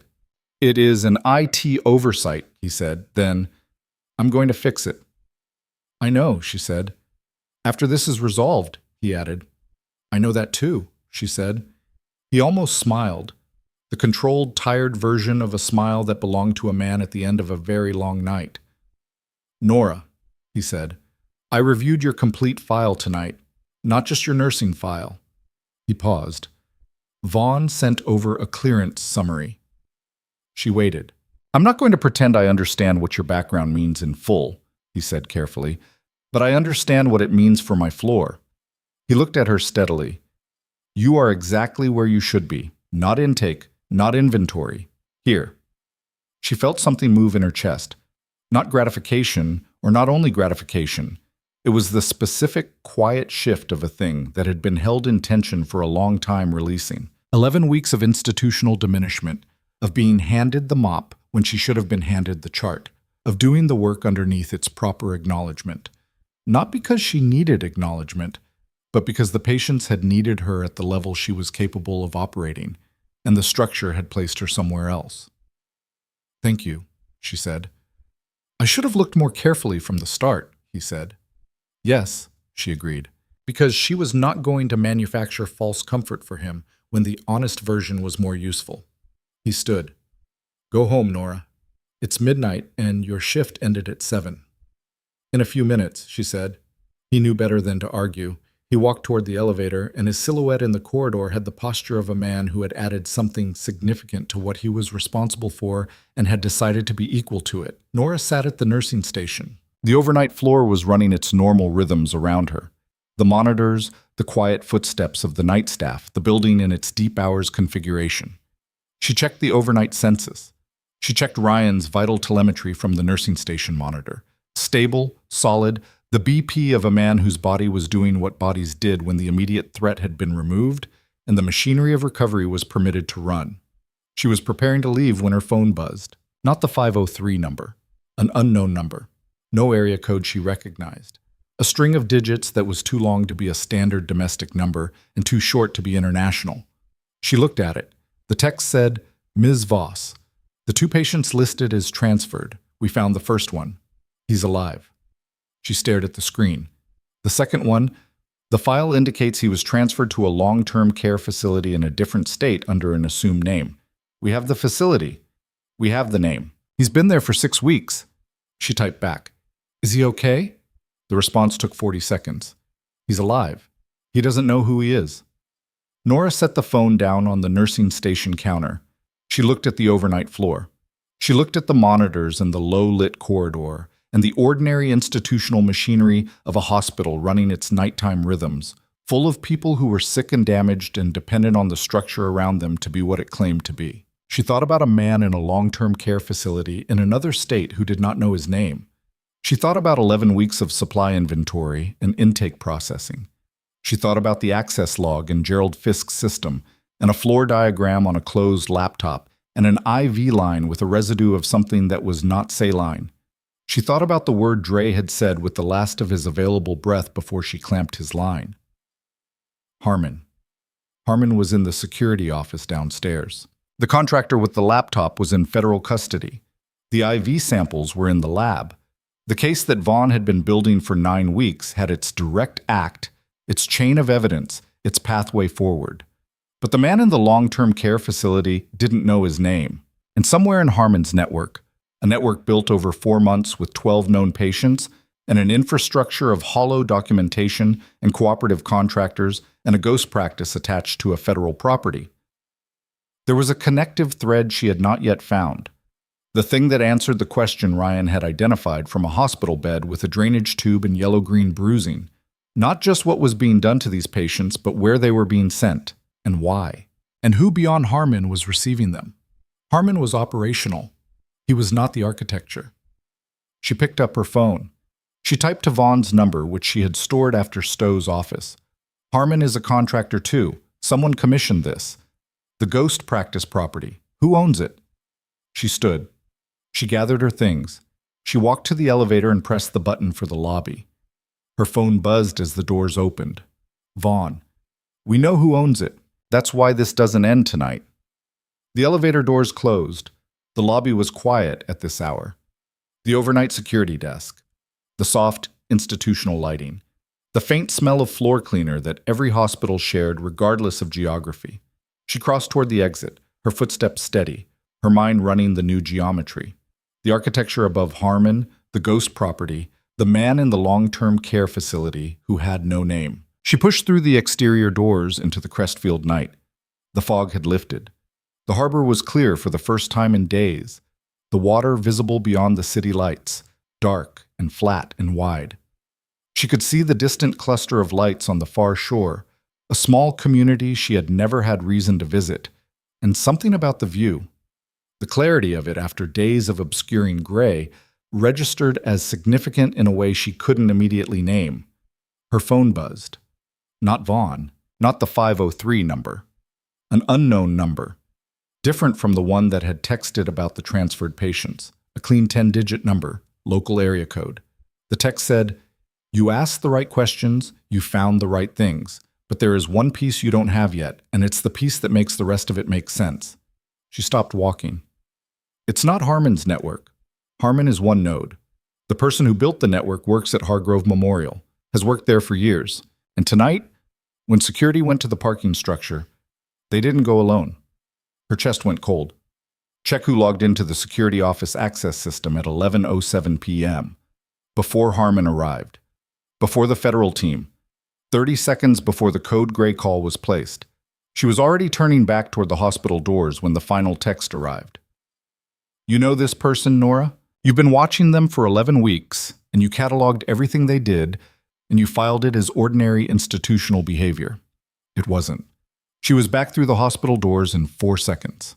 The lobby security desk had a single overnight guard, a man named Terrence who had worked the midnight shift at Hargrove Memorial for 6 years and who Nora had learned in 11 weeks of early arrivals kept meticulous paper logs in addition to the digital system because he didn't trust software updates that arrived without explanation. She crossed the lobby at a pace that was fast without being a run, because a run in a hospital lobby at midnight triggered a response that she didn't have time to manage. "Terrence," she said, "security office access log for tonight, specifically 11:07 p.m. I need to know who badged in." He looked at her, the quick assessment of a man who had learned over 6 years to distinguish between clinical urgency and administrative request.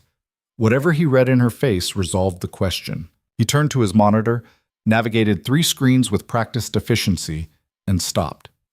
His expression changed. That's... He stopped. Started again. That's a senior staff badge. Whose? He turned the monitor toward her. Diane Pratt. The badge scan timestamp read 11:06:52 p.m. 31 seconds before the code gray call had been placed from the step-down floor. The security office was on the ground floor, physically separated from the step-down unit by 2 elevator banks and a corridor.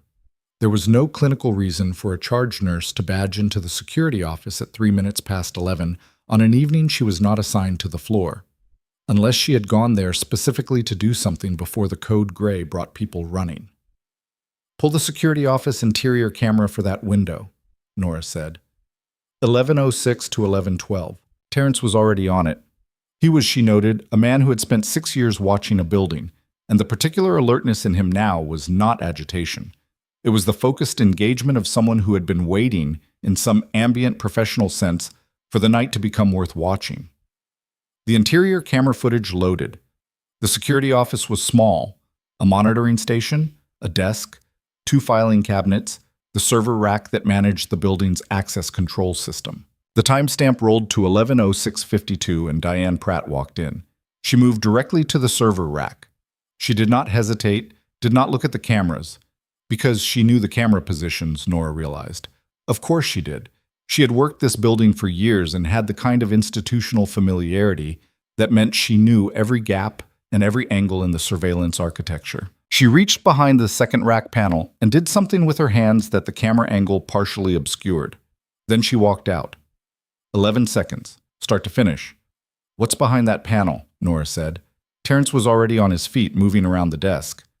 The access log buffer, he said. It's a physical relay. Controls what the digital log captures and what it routes to the archive.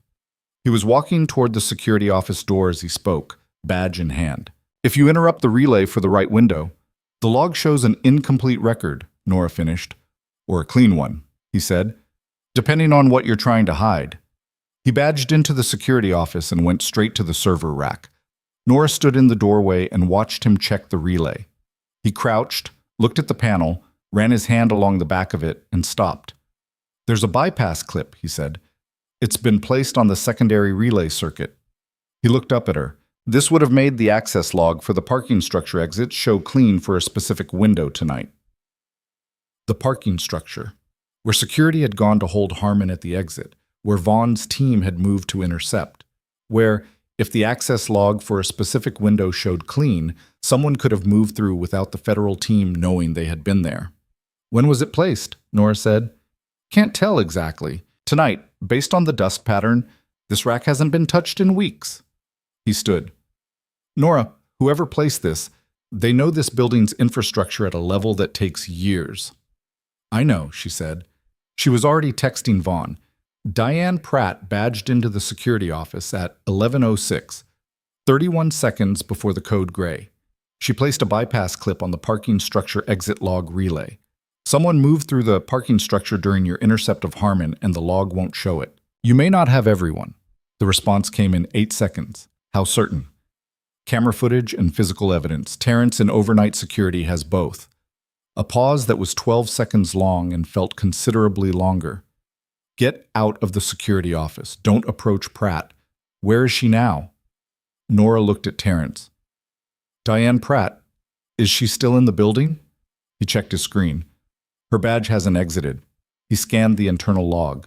Last internal scan was the 4th floor nursing station, 7 minutes ago. The 4th floor was the step-down unit. The floor where Thomas Dre was now under Dr. Yuen's care, where Devin, the overnight tech, was monitoring a patient with a compromised IV, where the code gray had drawn the available staff 40 minutes ago and left the surrounding rooms in the particular understaffed quiet of aftermath. Ryan's floor was 3. She typed to Vaughn. She's on 4, step down, Dre's floor. She was moving before the send confirmation appeared. The elevator was 30 feet away and would take 45 seconds she didn't want to spend in a box. She hit the stairwell door at a controlled pace, not running because running in stairwells echoed, and took the stairs with the focused efficiency of someone for whom physical speed had long been a tactical instrument rather than an athletic one. 1 flight, push bar, 4th floor corridor, The step-down unit was dim and quiet in the way of hospital floors at midnight, the overhead lights on their nighttime reduction, the rooms mostly dark, the nursing station lit with the focused glow of a workstation where Petra was still on her medication reconciliation. Devon was somewhere on the floor doing rounds. Dr. Yuen was, per the last she'd checked, in the attending room at the end of the corridor, doing chart notes. Diane Pratt was standing outside Thomas Dre's room. She was not doing anything overtly, not entering, not moving with urgency. She was standing in the corridor outside room 414 with a tablet in her hands and the posture of a charge nurse doing a routine floor check, which was a posture she had inhabited for so many years that it had become indistinguishable, to most observers, from simply existing in a hospital hallway. Nora stopped at the stairwell door and assessed the geometry. Pratt had her back partially to the stairwell and her face toward Dre's room. Devon was not visible. He was around the curve of the corridor, likely doing the room check at the far end of the unit. Petra was behind the nursing station partition and could not see the stretch of corridor where Pratt was standing. Dre was in that room, compromised, physically weakened, with a new IV line that Devon had placed, and a clinical picture that made him a man who could not move fast if something moved toward him. Nora walked onto the floor. She did not walk toward Pratt directly. She walked toward the nursing station, on the trajectory that a nurse returning to the floor after a break would naturally take, and she covered the distance between the stairwell and the station in the same unhurried, purposeful gait that was her default. She watched Pratt in her peripheral vision with the kind of unfocused attention that allowed comprehensive monitoring without the visible directedness that registered as a threat. Pratt heard her footsteps and turned. The two of them looked at each other across 12 feet of quiet hospital corridor, and something passed between them that was not a confrontation, not yet, but was the complete mutual dissolution of pretense. Pratt had spent 11 weeks looking at Nora as a variable to be managed, a junior staff member to be assigned, reassigned, diminished, and redirected into the spaces of the institution where her capability could not be a problem. And Nora had spent 11 weeks looking at Pratt as an obstacle, a structural authority, the architecture of a hierarchy she was navigating around. They were not looking at each other that way now. "Diane," Nora said. Quiet. Even. The tone of someone initiating a conversation, not a confrontation. Pratt looked at her for 1 second. Then she looked at Dre's door.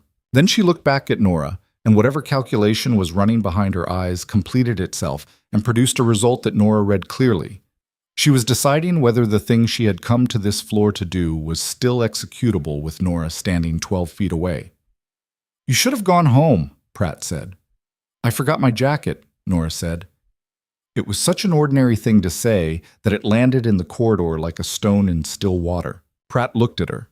The full weight of 11 weeks of institutional authority compressed into a gaze that was trying to determine exactly how much Nora knew and had failed, evidently, to determine it from the outside.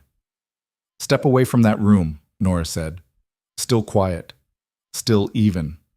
In exactly the tone she used in a trauma bay when she was telling someone what needed to happen next and was not going to say it a second time. Pratt's jaw tightened. "You don't give me orders." "I'm giving you this one," Nora said. The door to room 414 opened. Dr. Yuen stepped out. Not from the attending room at the end of the corridor as Nora had assumed, but from Dre's room, where she had apparently been doing a direct patient check, because Dr. Yuen was the kind of physician who did direct patient checks at midnight when a patient had been coded and line compromised in the same evening. She looked at Diane, looked at Nora, and read the corridor with the quick clinical intelligence of someone whose job required the rapid assessment of situations that were not yet disasters, but were moving in that direction. "Ms. Pratt," Dr. Yuen said carefully, "is there something you needed on this floor tonight?" Pratt looked at Dr. Yuen. She looked at Nora. She looked at the corridor, the options, the geometry, the available moves in a space that had narrowed considerably in the past 20 seconds. Then she did the thing that Nora had not fully anticipated. She turned and walked toward the elevator. Not running, not hurrying. Walking with the same composed, authoritative stride that had governed 11 weeks of corridor presence on this floor, as though she were simply concluding a routine check and returning to wherever charge nurses returned to when the floor was quiet. The performance was extraordinary. The discipline of it, to walk steadily in a situation that was collapsing, spoke to a level of operational self-control that Nora filed alongside everything else she had learned tonight about who Diane Pratt actually was. She looked at Dr. Ewan. "Don't let anyone into that room except your direct team," she said. "I'll explain in 10 minutes. She followed Pratt to the elevator. What? Pratt did not take the elevator. She turned left before the elevator bank into the corridor that ran toward the administrative wing, the labyrinthine back section of the 4th floor that connected to the medical records suite, the quality assurance offices, and through a service corridor that most clinical staff didn't use, to the building's secondary stairwell. Nora had walked that secondary stairwell twice in 11 weeks. Once early on, during her first-week orientation map of the building, and once 3 weeks later when the main elevator bank was being serviced. She knew where it came out, the loading dock level, which accessed the building's rear parking area, a separate structure from the main parking garage, smaller, less monitored, used primarily by facilities and supply staff during business hours, and essentially unwatched at midnight. She texted Vaughn one word: loading dock. Then she followed Pratt into the administrative corridor, and the corridor was dim. The overhead fluorescents on their nighttime reduction to a low bluish-white haze, and their footsteps on the linoleum made the only sound. Pratt knew she was being followed. She didn't increase her pace, which meant she had decided that pace was a liability, that a charge nurse half-walking, half-running through an administrative corridor at midnight would look, on any camera she didn't control, like exactly what it was.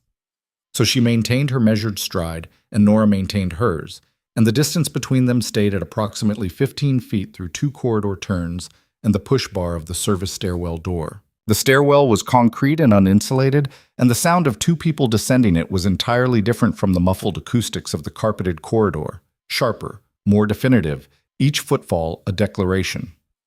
3 flights down to the loading dock level. Pratt descended them without looking back, which told Nora she had accepted the presence behind her and was focused entirely on the door at the bottom. They came out into the loading dock level simultaneously, Pratt through the door, Nora 8 steps behind, and into the low, harsh overhead lighting of a concrete utility space that smelled of industrial cleaner and old cardboard. The dock doors were closed and sealed for the night. The loading area was empty except for a row of supply carts and a single forklift parked against the far wall. Beyond the dock's secondary access door, a steel fire door that opened onto the rear parking area, there was a gray sedan, running, lights off. The particular quality of an idling vehicle in a dark parking area that had been left running in preparation. Pratt walked toward the fire door. "There are federal agents in the main parking structure," Nora said. Pratt stopped with her hand on the door bar. "They intercepted Harmon 20 minutes ago," Nora continued. "They have both IV samples. They have the access logs, and not the version you modified, the archive copies that Gerald Fisk maintains separately because he doesn't trust software updates." A pause. "And they have the security camera footage of you at the relay panel." Pratt's hand was still on the door bar. She had not turned around. "The relay bypass gave you a clean window on the main garage exit log," Nora said. "It didn't give you a clean window on the loading dock camera because the loading dock camera runs on a separate circuit that isn't routed through the security office relay." She let that sit for exactly 2 seconds. "Terrence has been recording since I called him from the stairwell." The loading dock was very quiet. Pratt turned around. She looked at Nora across the concrete utility space with an expression that had dropped every last layer of professional performance and arrived at something raw and specific and exhausted. The face of a person who had been carrying something very heavy for a very long time and had just been told, in language that could not be argued with, that they were not going to make it to wherever they had been planning to set it down. "You don't understand what this was," Pratt said. "Tell me," Nora said. Pratt looked at her for a moment, the evaluating, measuring look that had governed 11 weeks of charge-nurse interactions, stripped now of its institutional authority and reduced to something personal and almost plaintive. "They had my son," she said. The loading dock hummed with the sound of the idling car beyond the fire door. 18 months ago," Pratt continued in the flat, careful tone of someone who has decided that the only remaining dignity is in the facts. "He was in debt. Significant debt. The kind that doesn't come from banks." She paused. "They came to me. said they needed someone inside a hospital, someone with access to documentation systems and patient placement authority. Said if I helped them, the debt disappeared. Said if I didn't, she stopped. What did they need you to do? Nora said. Identify patients, Pratt said. Specific profile. Veteran, no contacts, VA flag. Flag them in the system. Facilitate certain transfers when they requested them. Her jaw moved. I didn't know.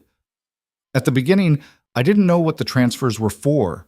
I thought it was an insurance scheme, patient data, billing fraud, something that could be untangled. Her voice had the quality of a woman who had been telling herself a version of this story for long enough that she no longer fully believed it and had not fully stopped. By the time I understood what it was, you were already in it, Nora said. My son was already safe, Pratt said, and they told me that was conditional. The fire door bar was still under her hand. The sedan was still running beyond it. Who sent the car? Nora said. Pratt's eyes moved to the door. Diane, Nora said. The car is a liability, not an exit. They sent it because a charge nurse who gets picked up by federal agents is a thread. A charge nurse who disappears is a severed thread. She held Pratt's gaze with complete directness. They are not protecting you. They are preventing you from talking. A long silence. You've been a victim of this since the beginning, Nora said. That matters to the people upstairs. I know, because they told me it matters. They said the distinction between voluntary and coerced determines whether someone is a casualty or a witness. Those were their words. She paused. You can walk out that door into a vehicle that was sent here to make you disappear, or you can come upstairs with me and be the person who helps them find the architecture above Harmon. Pratt looked at her. The exhaustion in her face had deepened into something that was past decision-making and into the territory of simple reckoning. The particular stillness of a person who had been running toward one endpoint for a long time and had just had the endpoint removed. My son, she said. Tell them everything, Nora said. That's the only thing that helps your son. The loading dock, the concrete, the idling car beyond the fire door, running with its lights off in the dark. The two women in the bluish-white haze of the nighttime overhead lights, one of them with her hand on a door bar, and the other standing 15 feet away with nothing in her hands and nothing in her posture that was a threat. Just presence and steadiness, and the specific quality of someone who had decided a long time ago that when the situation required it, they would stand in exactly the space they were standing in and not move. Pratt took her hand off the door bar. She turned around. She walked toward the stairwell door, and she did not look at the fire door or the car beyond it again, and Nora fell into step beside her, and they went back up the stairs in silence. 3 flights, the concrete, the sharp acoustic of footsteps declaring themselves, and came out on the 4th-floor corridor where Vaughn was already waiting with 2 of her people in an expression that assessed the situation in one look and produced, in the set of her face, something that was as close to relief as a person of her operational discipline was going to let show in a hospital corridor at 12:30 in the morning. What followed was the particular controlled dismantling of a thing that had been built carefully and was now being taken apart with equal care. The federal process of securing a cooperating witness, which was different in every practical way from an arrest, and which Vaughn managed with the brisk, humane efficiency of someone who understood that the architecture she needed to reach was accessible only through the person who had agreed to provide it. Pratt was taken to a room on the administrative floor. Not the security office, not a clinical space, a neutral conference room with a table and chairs and a water pitcher. And Vaughn went in with her and one of her people and a recording setup, and the door closed, and what happened behind it happened without Nora. Which was correct. Nora understood the scope of her role with complete clarity. She had found the thread, she had followed it to where it led, and she had made a decision in a loading dock that had brought a cooperating witness upstairs instead of sending her into a car that would have ended her usefulness and possibly her life. The rest of it, the dismantling, the architecture above Harmon, the network that had been placing veterans in facilities where they lost their names, was Vaughn's. She went back to the 3rd floor. Ryan was awake. She had not expected him to be awake. It was past midnight, and she had noted his vitals as stable, and stable patients at midnight were supposed to be asleep. But he was sitting up in the same position, the watchful gaze at the door, And when she came through it, he looked at her with the complete attention of someone who had been tracking the situation from a distance and was now reading the outcome on the face of the person who had been in it. Pratt, he said. She's talking to Vaughn, Nora said. Cooperating? Yes. He nodded slowly. The tension in his face, the operational readiness that had been his baseline since she had first met him, and which had reached its peak intensity tonight, shifted, incrementally, towards something quieter. Not relief exactly. The thing that came after relief. When the adrenaline that had been maintaining a functional state started to recede and left the actual human being underneath it visible. He looked tired, genuinely, deeply tired, in the way of someone who had been holding a heavy thing for a very long time. The second transfer patient, he said. The one who doesn't know his name. They have the facility. They have the name he's been admitted under. Nora sat in the visitor's chair. They'll get to him. He was one of mine, Ryan said. Quiet, factual. The same accountable grief she had heard earlier now arrived at its specific object. Corporal Marcus Webb. He rotated out 8 months ago. I lost track of him when I was mid-operation, and then he stopped. He was one of the profile matches that flagged the pattern for me. By the time I worked out what the pattern was, I was in a car on the Meridian overpass, and then I was in your trauma bay. He's alive, Nora said. He doesn't know who he is. He will, she said.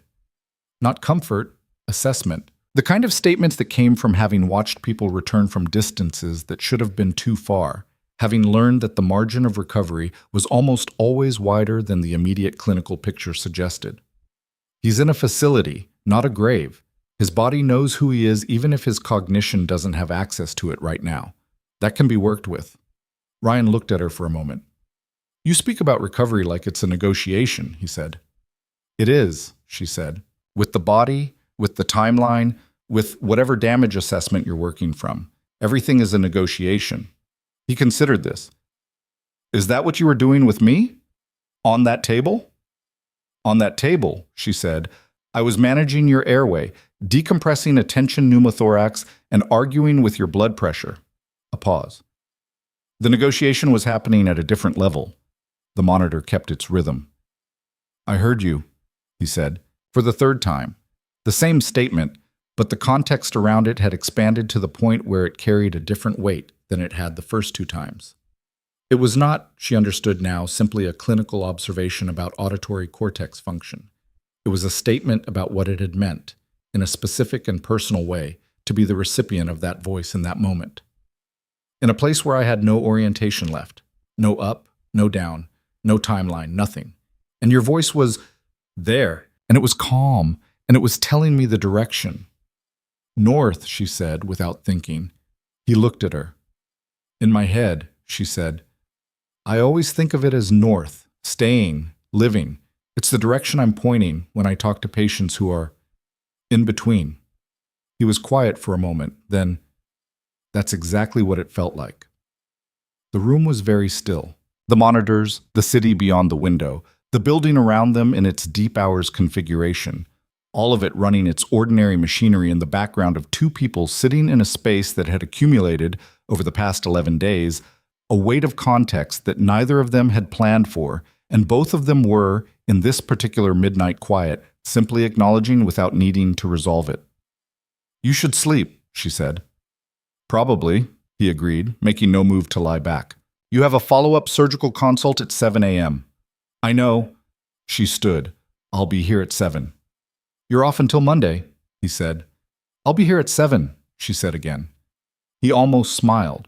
The full version, this time, enough that the tiredness and the bruising and the accumulated cost of the past 10 days couldn't quite suppress it at its edges. It was the smile of a man who had assessed a situation and found it unexpectedly, specifically good. She walked to the door. Nora, he said. She paused. The coffee offer stands, he said. Whenever you're ready. No timeline. She looked back at him, at the man who had heard her voice from somewhere beyond reach and had followed it back, and who was now sitting in a hospital bed in a cleared room with a building full of dismantled operations around him, tired and battered, and watching her with an openness that was, she had come to understand over 11 days, the rarest thing about him, rarer than his training, rarer than his capability, rarer than the extraordinary specific competence he brought to everything he turned his attention toward. 2 weeks, she said, when you're cleared for standing in line without holding a wall. He nodded once. The permanent record notation. She walked out.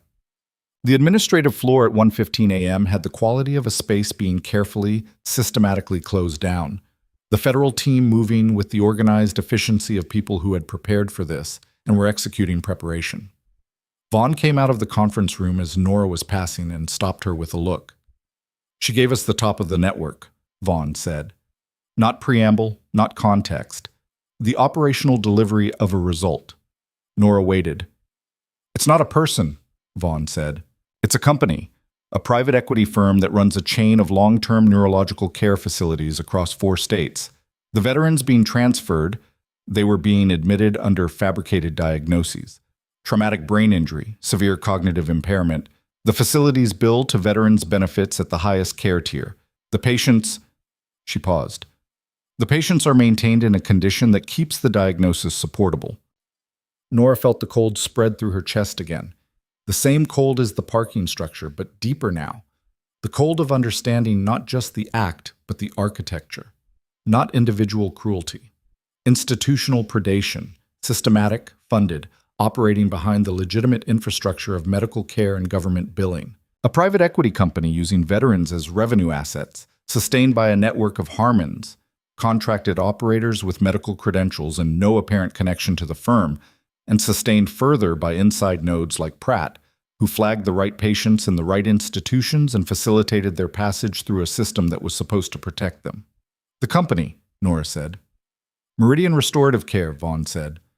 16 facilities. The name will mean something to you in about 4 hours when the arrest warrants start executing. Meridian.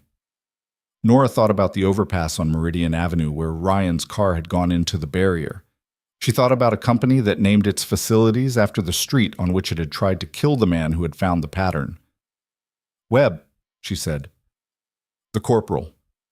Team is on their way to the facility now. Vaughn looked at her steadily. Because of what you gave us tonight, the access log, the relay bypass, Pratt, we have a complete chain of evidence. This is prosecutable. This holds. A pause. Pratt will be treated as a coerced participant pending verification. Her son's debt has been documented as the leverage mechanism. That matters for how this goes for her. I know, Nora said. I told her it would. Vaughn looked at her for a moment with the evaluating expression that Nora had, by now, learned to read as something beyond assessment. It was the look of a person revising a prior assumption, recalibrating their model of a variable that had turned out to be more significant than initial data had suggested. You told her that before you knew if I would back it up, Vaughn said. It was true regardless, Nora said. You told me yourself. Coercion changes the category. I told you that in a room with 2 other federal personnel, Vaughn said. Making that promise in a loading dock on the basis of what I said in that room was reasonable, Nora said. Vaughn considered this. Then, yes, she said. It was. She extended her hand. Nora shook it. We're going to need a full debrief, Vaughn said. Not tonight, in the next 72 hours. Your background, the parts that aren't in your nursing file, will need a complete accounting for the record. I know, Nora said. It'll change things here, Vaughn said. Carefully. Not as a warning, as information. For your position, your role. I know that too, Nora said. Vaughn held her gaze for one more second, with the expression of a person communicating a respect that the operational context didn't fully permit to be stated directly. Then she turned back to the conference room and the door closed, and the administrative floor continued its careful, systematic process of closing down one chapter and opening the accounting for everything that followed. Nora took the elevator down to the lobby. She retrieved her actual jacket from her locker, because she had, in fact, left it behind. The detail that had been true inside the deflection, which was always the best kind. She walked back through the lobby, past Terrence, who was on the phone with someone who sounded federal and was nodding with the focused seriousness of a man who had spent 6 years waiting for a night that mattered and was now, finally, in one. She pushed through the exterior doors. The Crestfield night was clear and cold. The harbor was flat, the city lights sharp on the water. The fog had not returned. She stood on the hospital's front steps for a moment in the cold air and let the night settle around her.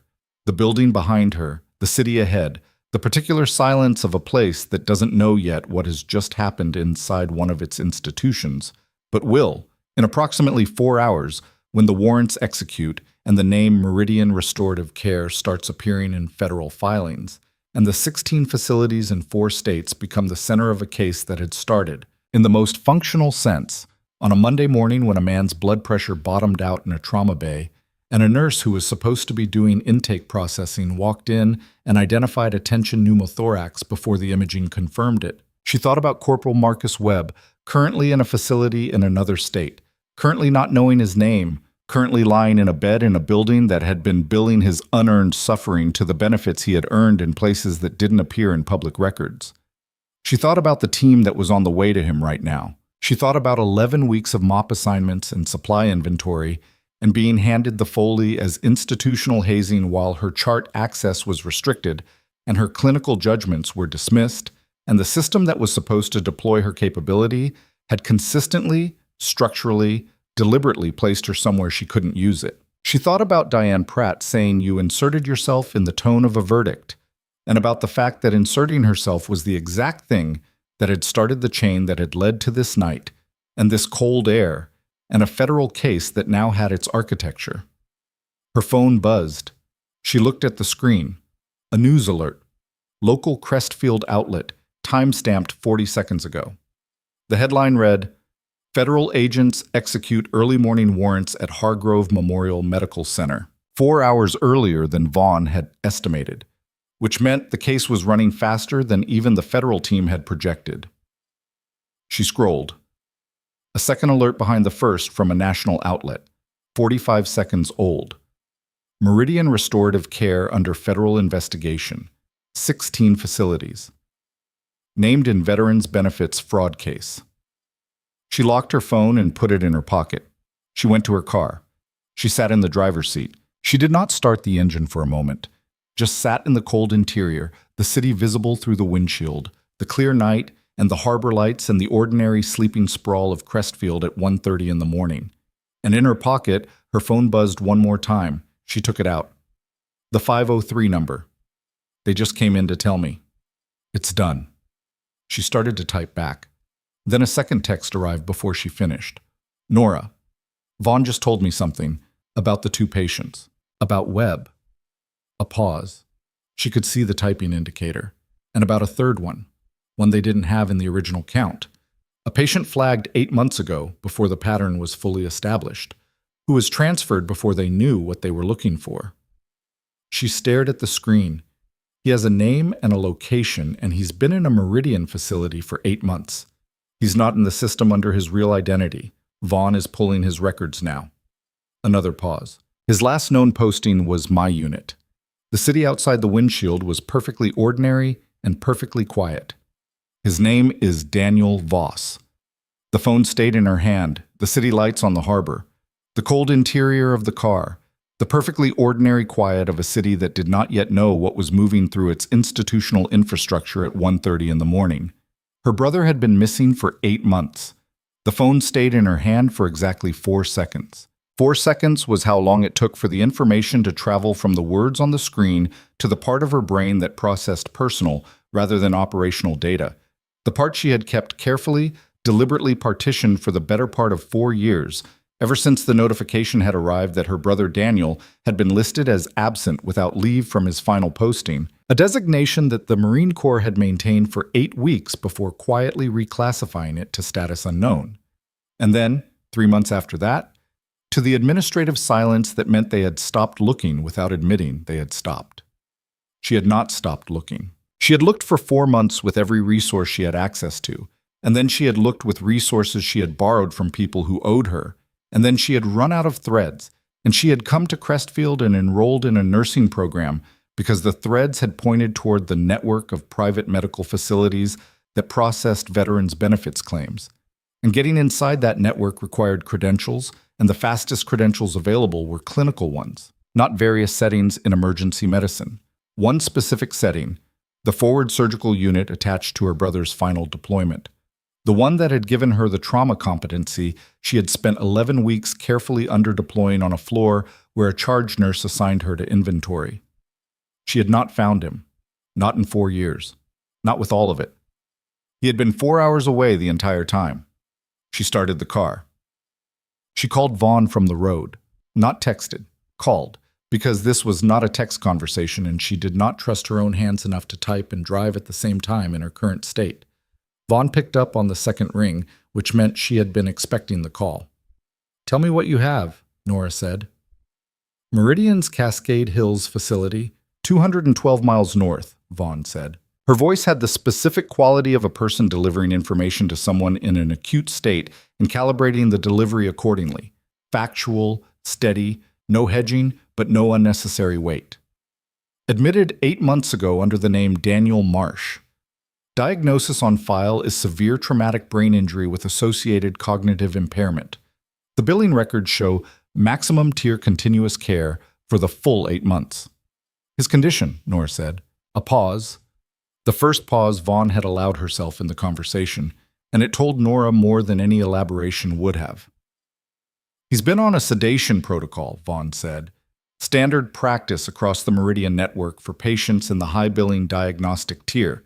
The clinical justification in the chart describes agitation and behavioral dysregulation." Another pause. "Our assessment is that the diagnosis is fabricated and the sedation has been maintaining it." Nora's hands were steady on the wheel. This was the thing about training, the thing people who hadn't done it never fully understood. It didn't remove the emotion. It simply gave the emotion somewhere organized to go.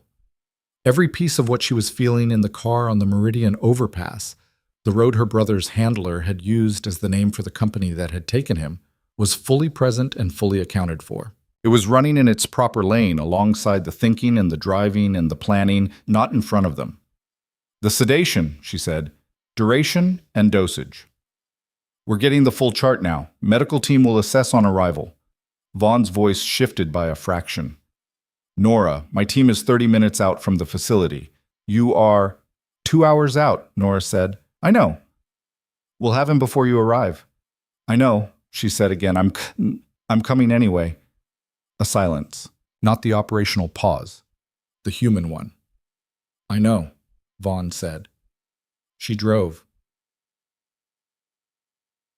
The road north out of Crestfield ran along the coast for the first 40 miles before turning inland through the range of dark hills that separated the harbor basin from the agricultural valleys beyond. At 2 a.m, the road was empty. The clean, specific emptiness of a highway that had been busy 8 hours ago and would be busy again in 6, and in the interval belonged entirely to whoever was moving through it. Nora drove at a speed she could sustain without compromising her reaction time and watched the hills appear in her headlights and thought about Daniel. He was 4 years younger than her. He had followed her into service with the particular determined independence of someone who needed to establish that their choice was their own and not a reflection of an older sibling's path, which meant he had taken a different branch and a different specialty and had ended up, through the accumulated logic of a military career and 2 overlapping deployment cycles, in a unit that she had once been attached to as a trauma medic. They had been in the same theater for 11 weeks and had seen each other twice, once at a forward operating base when their schedules had aligned accidentally, and once in a tent during a sandstorm when movement was impossible and they had sat across from each other on supply crates and talked for 4 hours about things that had nothing to do with where they were. It was the last real conversation she'd had with him. After that, there had been phone calls and messages. Irregular, brief, the communication pattern of 2 people operating in environments that didn't support sustained connection.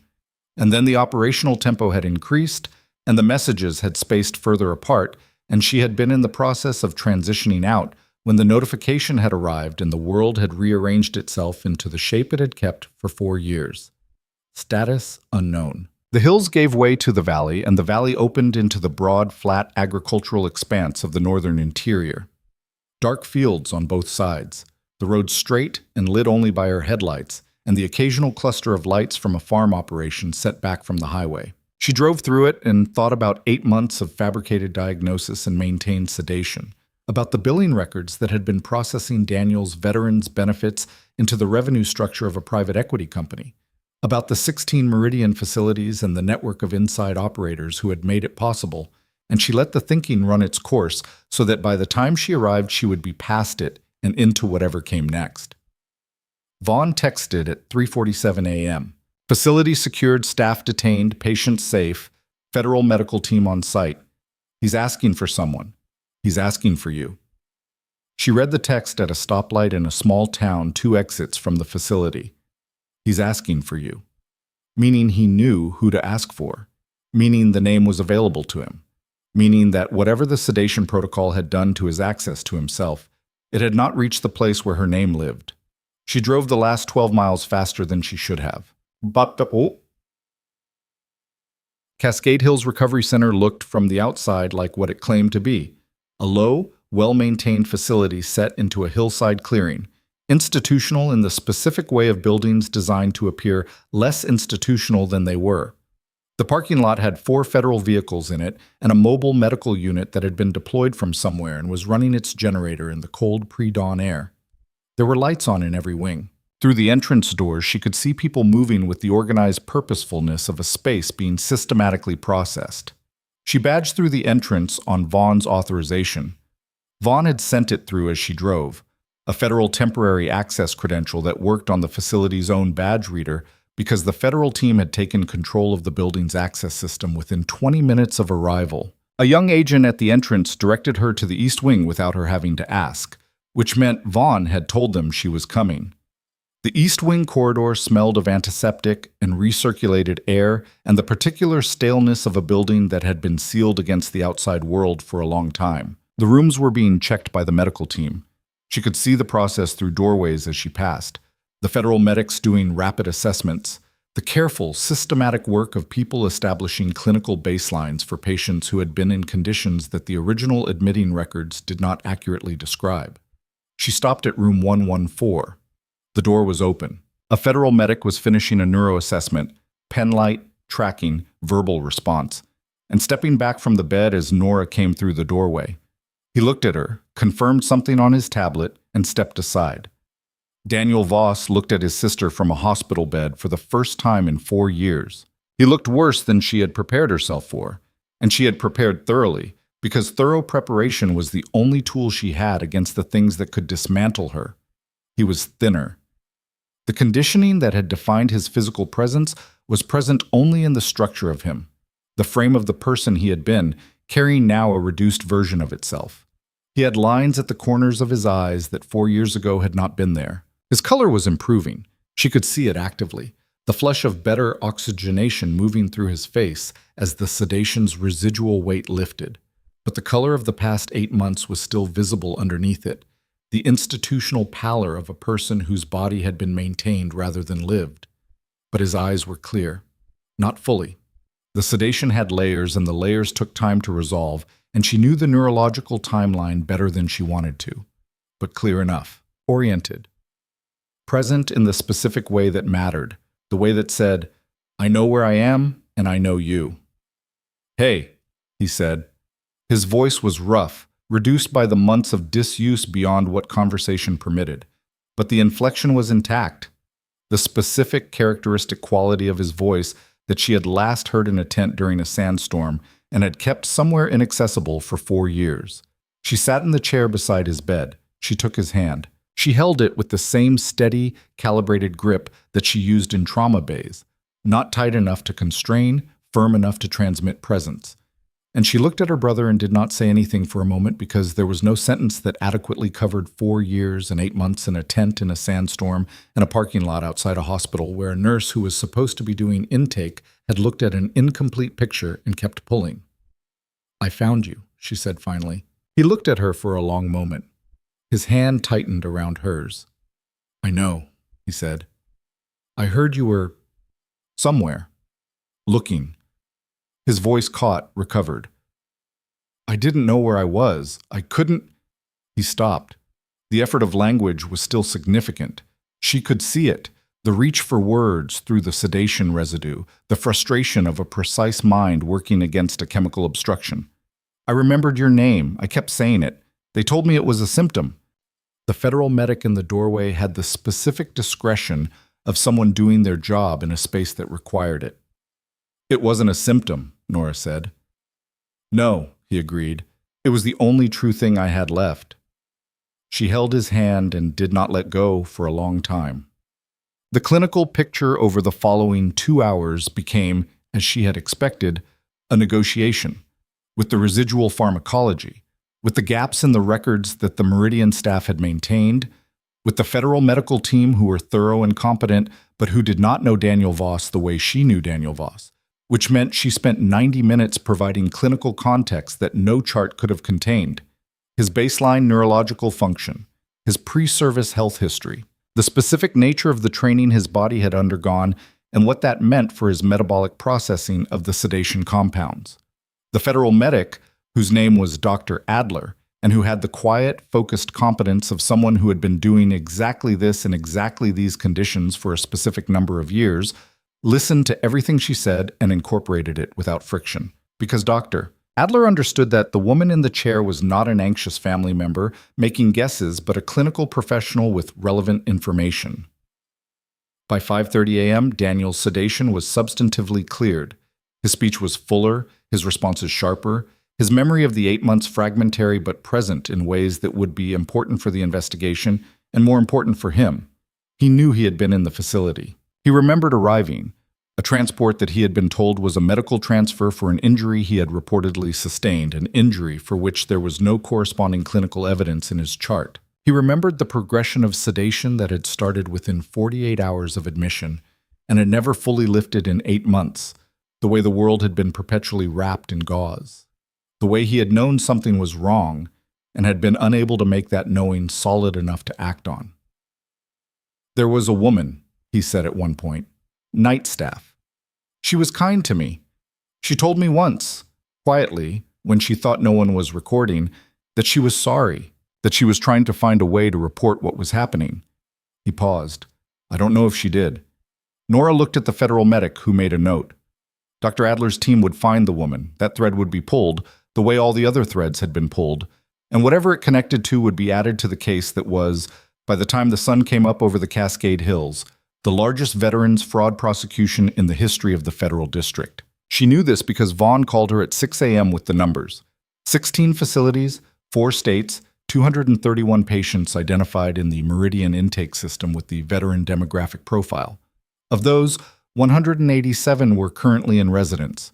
The remaining 44 had records that were being individually investigated. The arrest warrants had executed simultaneously across all 16 locations at 3:45 a.m. The Meridian executive team, 6 people based in a corporate office in Portland, had been in federal custody since 4 a.m. The private equity principals, Nora said, 3 arrests, 2 more pending extradition from out of state. A pause. Calvin Harmon has provided a full accounting of his operational role in exchange for consideration. The network above him is fully documented. Diane Pratt? Cooperating witness status confirmed, Vaughn said. Her son's debt documentation has been turned over to the prosecution as the coercion evidence. She'll face administrative and licensing consequences. That's unavoidable. But she won't face criminal prosecution for the operational acts. A pause. Her testimony is going to be central to the corporate case. The executives were sophisticated enough to insulate themselves from the clinical layer, but she has 18 months of communication records. She saved them, Nora said, quietly. Not absolution, acknowledgement. The recognition that the thing Diane had done wrong and the thing she was doing now both mattered and neither canceled the other. She did, Vaughn said. A longer pause. Then Vaughn said, Your brother, how is he? Nora looked through the doorway of room 114, where Daniel was talking to Dr. Adler with the focused, slightly effortful concentration of a man rebuilding access to himself, sentence by sentence. He's going to be okay, she said. That's not a clinical assessment, Vaughn said. No, Nora agreed. It's the other kind, Woltz. She drove back to Crestfield at 8 a.m. in the low, flat light of an October morning that had decided to be clear. The hills and the valley and the coast road all lit with the specific cold brilliance of Pacific Northwest autumn when it chose to show itself without the fog. She drove with the window cracked, and the cold air on her face, and the particular interior quiet of a person who had been running hard toward something for a very long time and had arrived. The arriving felt different than she had imagined. She had imagined, in the 4 years of searching, that finding Daniel would be a specific kind of detonation, an emotional event with a clear peak and a clear resolution, the narrative shape of a thing completed. What it actually was quieter and more continuous than that. It was the ongoing, incremental process of a wound being given air, not healed, not yet, not quickly, but no longer sealed under pressure, breathing. She went home. She slept for 4 hours, the deep, immediate sleep of a body that had been running on operational adrenaline for 20 hours and had finally been given permission to stop. She woke at noon to 17 notifications on her phone, 6 of which were from numbers she didn't recognize, and 2 of which were from Hargrove Memorial's administrative office, and 1 of which was from the 503 number. Ryan's text read, "I heard. About Daniel. I'm glad." 3 words and a period. The economy of a person who understood that more words would be less. She typed back, "Thank you. How's the 7 a.m. surgical consult?"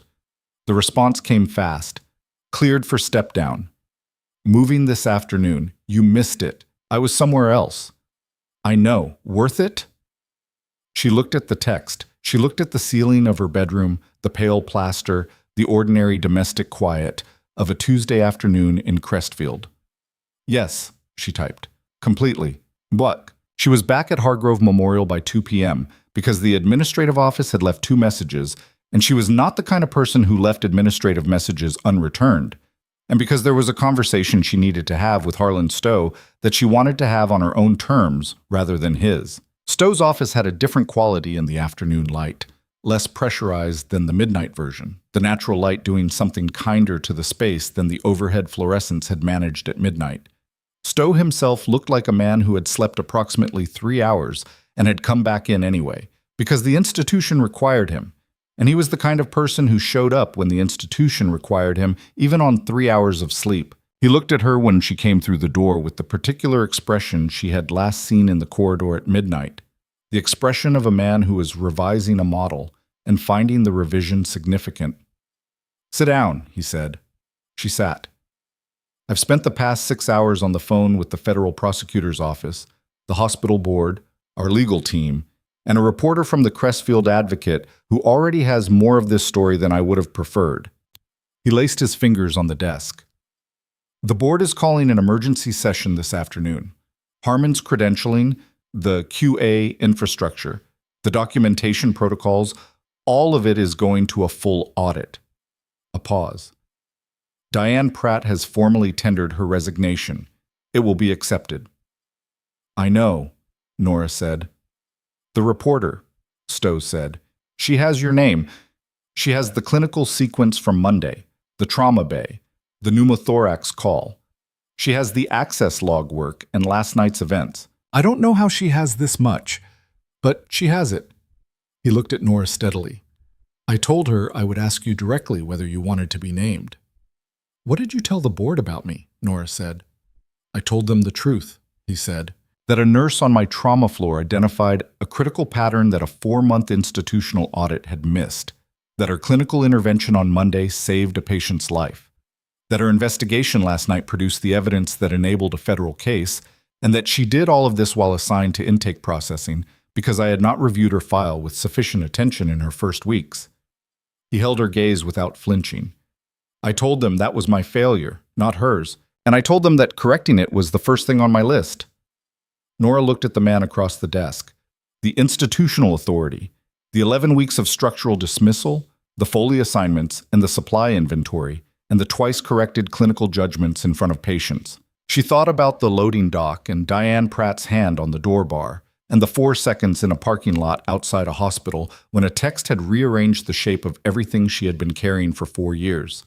She thought about what it cost to be right in a place that had decided, before it knew you, that you were not. "Yes," she said. "She can name me." Stowe nodded. Something settled in his face. Not relief exactly, but the resolution of a man who had decided what kind of institution he wanted to run, and was beginning to reckon with the gap between that and the institution he had been running. "There's something else," he said. He opened the folder on his desk, the same folder, she noted, that had been on this desk during their first conversation, the one he had never opened in front of her. He opened it now. He slid a single document across the desk toward her. "Effective immediately.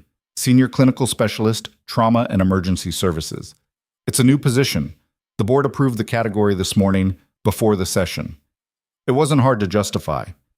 She looked at the document, at her name on the title line and the role beneath it, and the reporting structure that placed her outside the charge nurse hierarchy entirely and within the direct oversight of the medical director's office. "The position comes with authority to review clinical protocols across the emergency and trauma departments," Stowe said, "and a mandate to redesign the documentation standards that created the gaps Harmon's network exploited." He paused. "Which means you would be doing, officially and with full institutional backing, approximately what you've been doing unofficially for the past 11 weeks. She looked up from the document. "Nora," he said, "you saved a man's life on a Monday morning when you should have been doing intake forms. You identified a criminal network that had been operating inside this hospital for 4 months. You brought a cooperating witness upstairs instead of watching her get into a car that would have ended her. And you found your brother." He let that land without embellishment.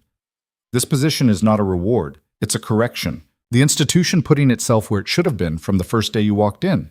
She looked at the document for a long moment. She thought about a corpsman in a tent saying the auditory cortex is the last thing to go, so say something worth hearing.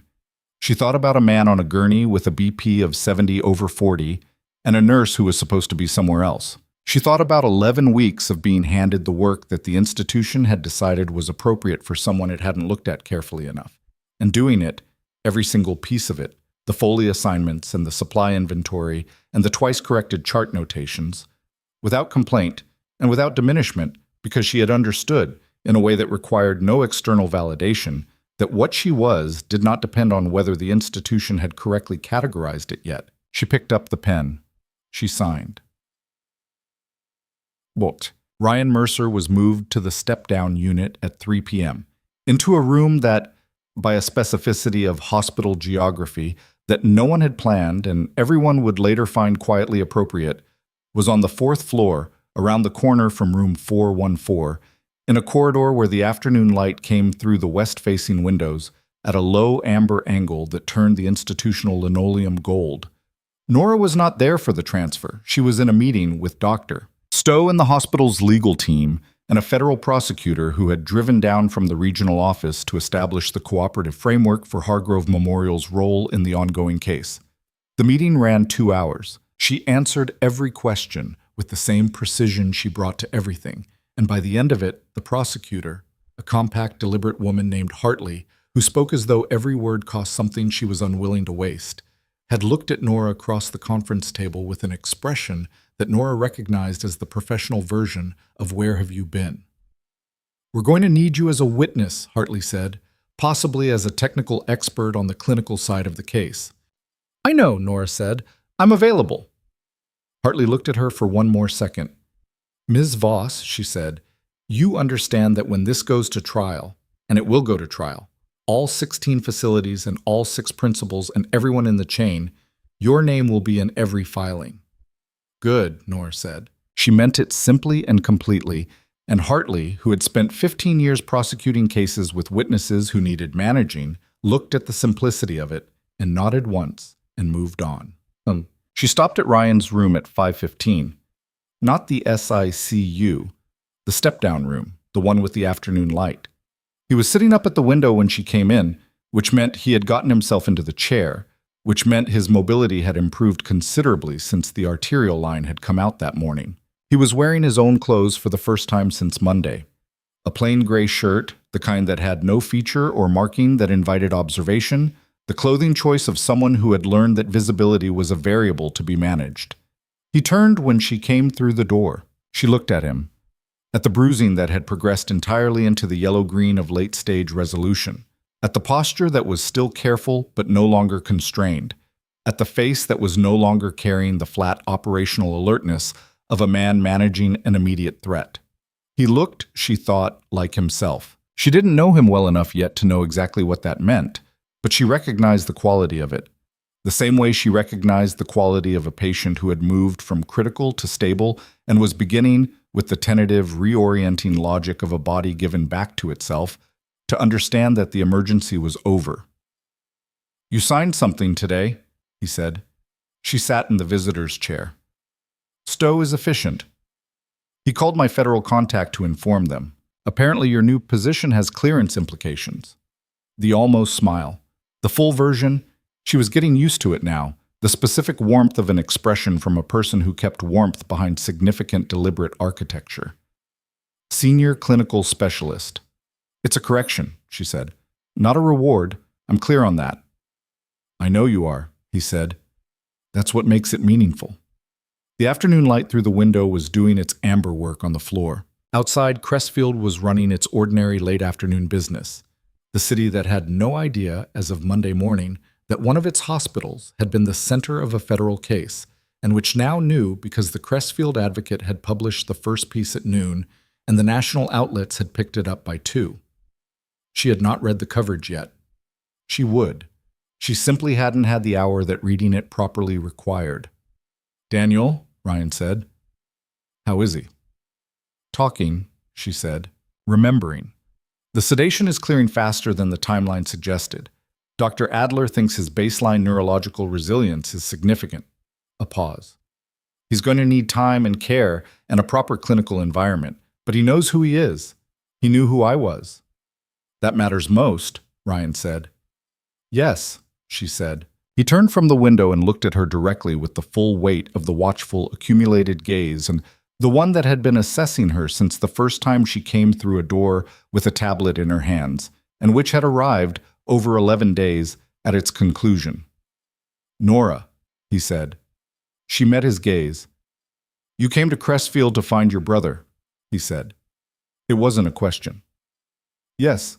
And you stayed inside the process, the floor assignments, the supply inventory, all of it, because leaving the institution would have cost you access." "Yes." "And you watched the patterns in the documentation and the transfers and the QA infrastructure for 11 weeks and filed everything because you didn't have enough yet to move on, but you were building toward it." "Yes." He was quiet for a moment. "And I came in on a Monday and crashed your timeline." "Well, you handed me the direct act," she said. "You were the first patient in Harmon's network who was capable of recognizing what was being done to him and reaching out. Without you, I was still building towards something I might not have reached in time." She paused. "So we're even on the timeline." He looked at her steadily. "You saved my life," he said. "You pulled your own IV line," she said. "Nora." She held his gaze. "Yes," she said. "We saved each other. That's an accurate accounting." He accepted this, not as modesty, but as the precise factual statement she had intended it to be. He turned it over for a moment with the same considered attention he gave everything. Then he said, "The coffee. 2 weeks. I'm moving my brother to a rehabilitation facility in Crestfield next week," she said. "I'll be managing his transition and doing the intake coordination with the clinical team." 2.5 weeks, he said.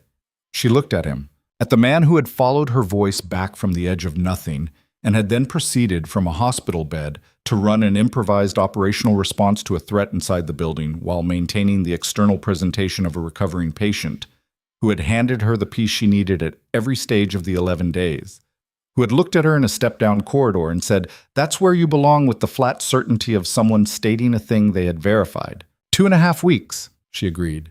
He nodded. The permanent record. The Crestfield Advocate story ran with a photograph of Hargrove Memorial's exterior taken in the morning light, and a headline that Nora read on her phone sitting in the hospital parking lot at 6 p.m. before driving to meet Vaughn for the final debrief. Local nurse uncovers veterans fraud ring. Federal case names 16 facilities, 6 corporate executives. She read the piece. The reporter, whose name was Sasha Tan, and who wrote with the brisk, unornamented precision of someone who understood that facts needed no embellishment when the facts were sufficient, had the sequence correct. The trauma bay on Monday morning, the pneumothorax call, the access log work, the loading dock, Diane Pratt's cooperation. Daniel Voss, unnamed per Nora's request, described only as a veteran recovered from Meridian custody. The piece quoted Dr. Stowe directly. He had said, "The nurse who identified this pattern was operating below her demonstrated capability level due to institutional oversight failures that I take full responsibility for. The correction of those failures begins today," it quoted Dr. Marsh, who had said, and she read this twice because it was specific enough to mean something. The pneumothorax call on Monday morning was clinically precise and was made under conditions that would have been challenging for a physician with 10 years of trauma experience. I should have said so publicly at the time. Quoted Vaughn, identified only as a federal agent who declined to be named, as saying, "Without the work done inside this hospital by clinical staff, the evidentiary chain that enabled 16 simultaneous warrants would not have been available. The case exists because someone inside Hargrove Memorial Medical Center chose to look carefully at things that were designed to be invisible." Nora put the phone in her pocket. She sat in the parking lot for a moment in the early evening. The fog was beginning to build again at the harbor edge, the ordinary Pacific Northwest twilight reasserting itself after the uncharacteristic clarity of the past 20 hours. The city was ordinary. The hospital behind her was ordinary, in the way that places become ordinary again after the extraordinary has passed through them. Not unchanged, but returned to function, carrying the new weight of what had happened in them with the quiet resilience of institutions that have been broken open and choose to rebuild. She thought about Corporal Marcus Webb, who was in a proper clinical facility now, with his name back and his file being built from scratch by people who were going to do it correctly. She thought about the 187 patients at 16 facilities who had woken up that morning to the sound of federal agents and the beginning of the slow, individual process of being returned to themselves. She thought about Diane Pratt, who had been carrying an impossible thing for 18 months and had finally been given a place to set it down, and who would spend the next years living with the weight of what she had done while also being, perhaps, the reason the corporate principals could not walk away from it. She thought about Daniel, who was in a rehabilitation intake facility 200 miles north, talking to Dr. Adler, remembering his name. She thought about a Monday morning and a flatline and a nurse who had walked into a trauma bay when she was supposed to be somewhere else, because the work was there and she was capable of it, and the separation between those two facts was one she had never been able to maintain. That had always been the truth of her, underneath the intake assignments and the supply inventory, and the 11 weeks of institutional diminishment, not a secret, just a fact that the institution had chosen not to examine carefully enough, and which had not, under examination, turned out to be a modest fact at all.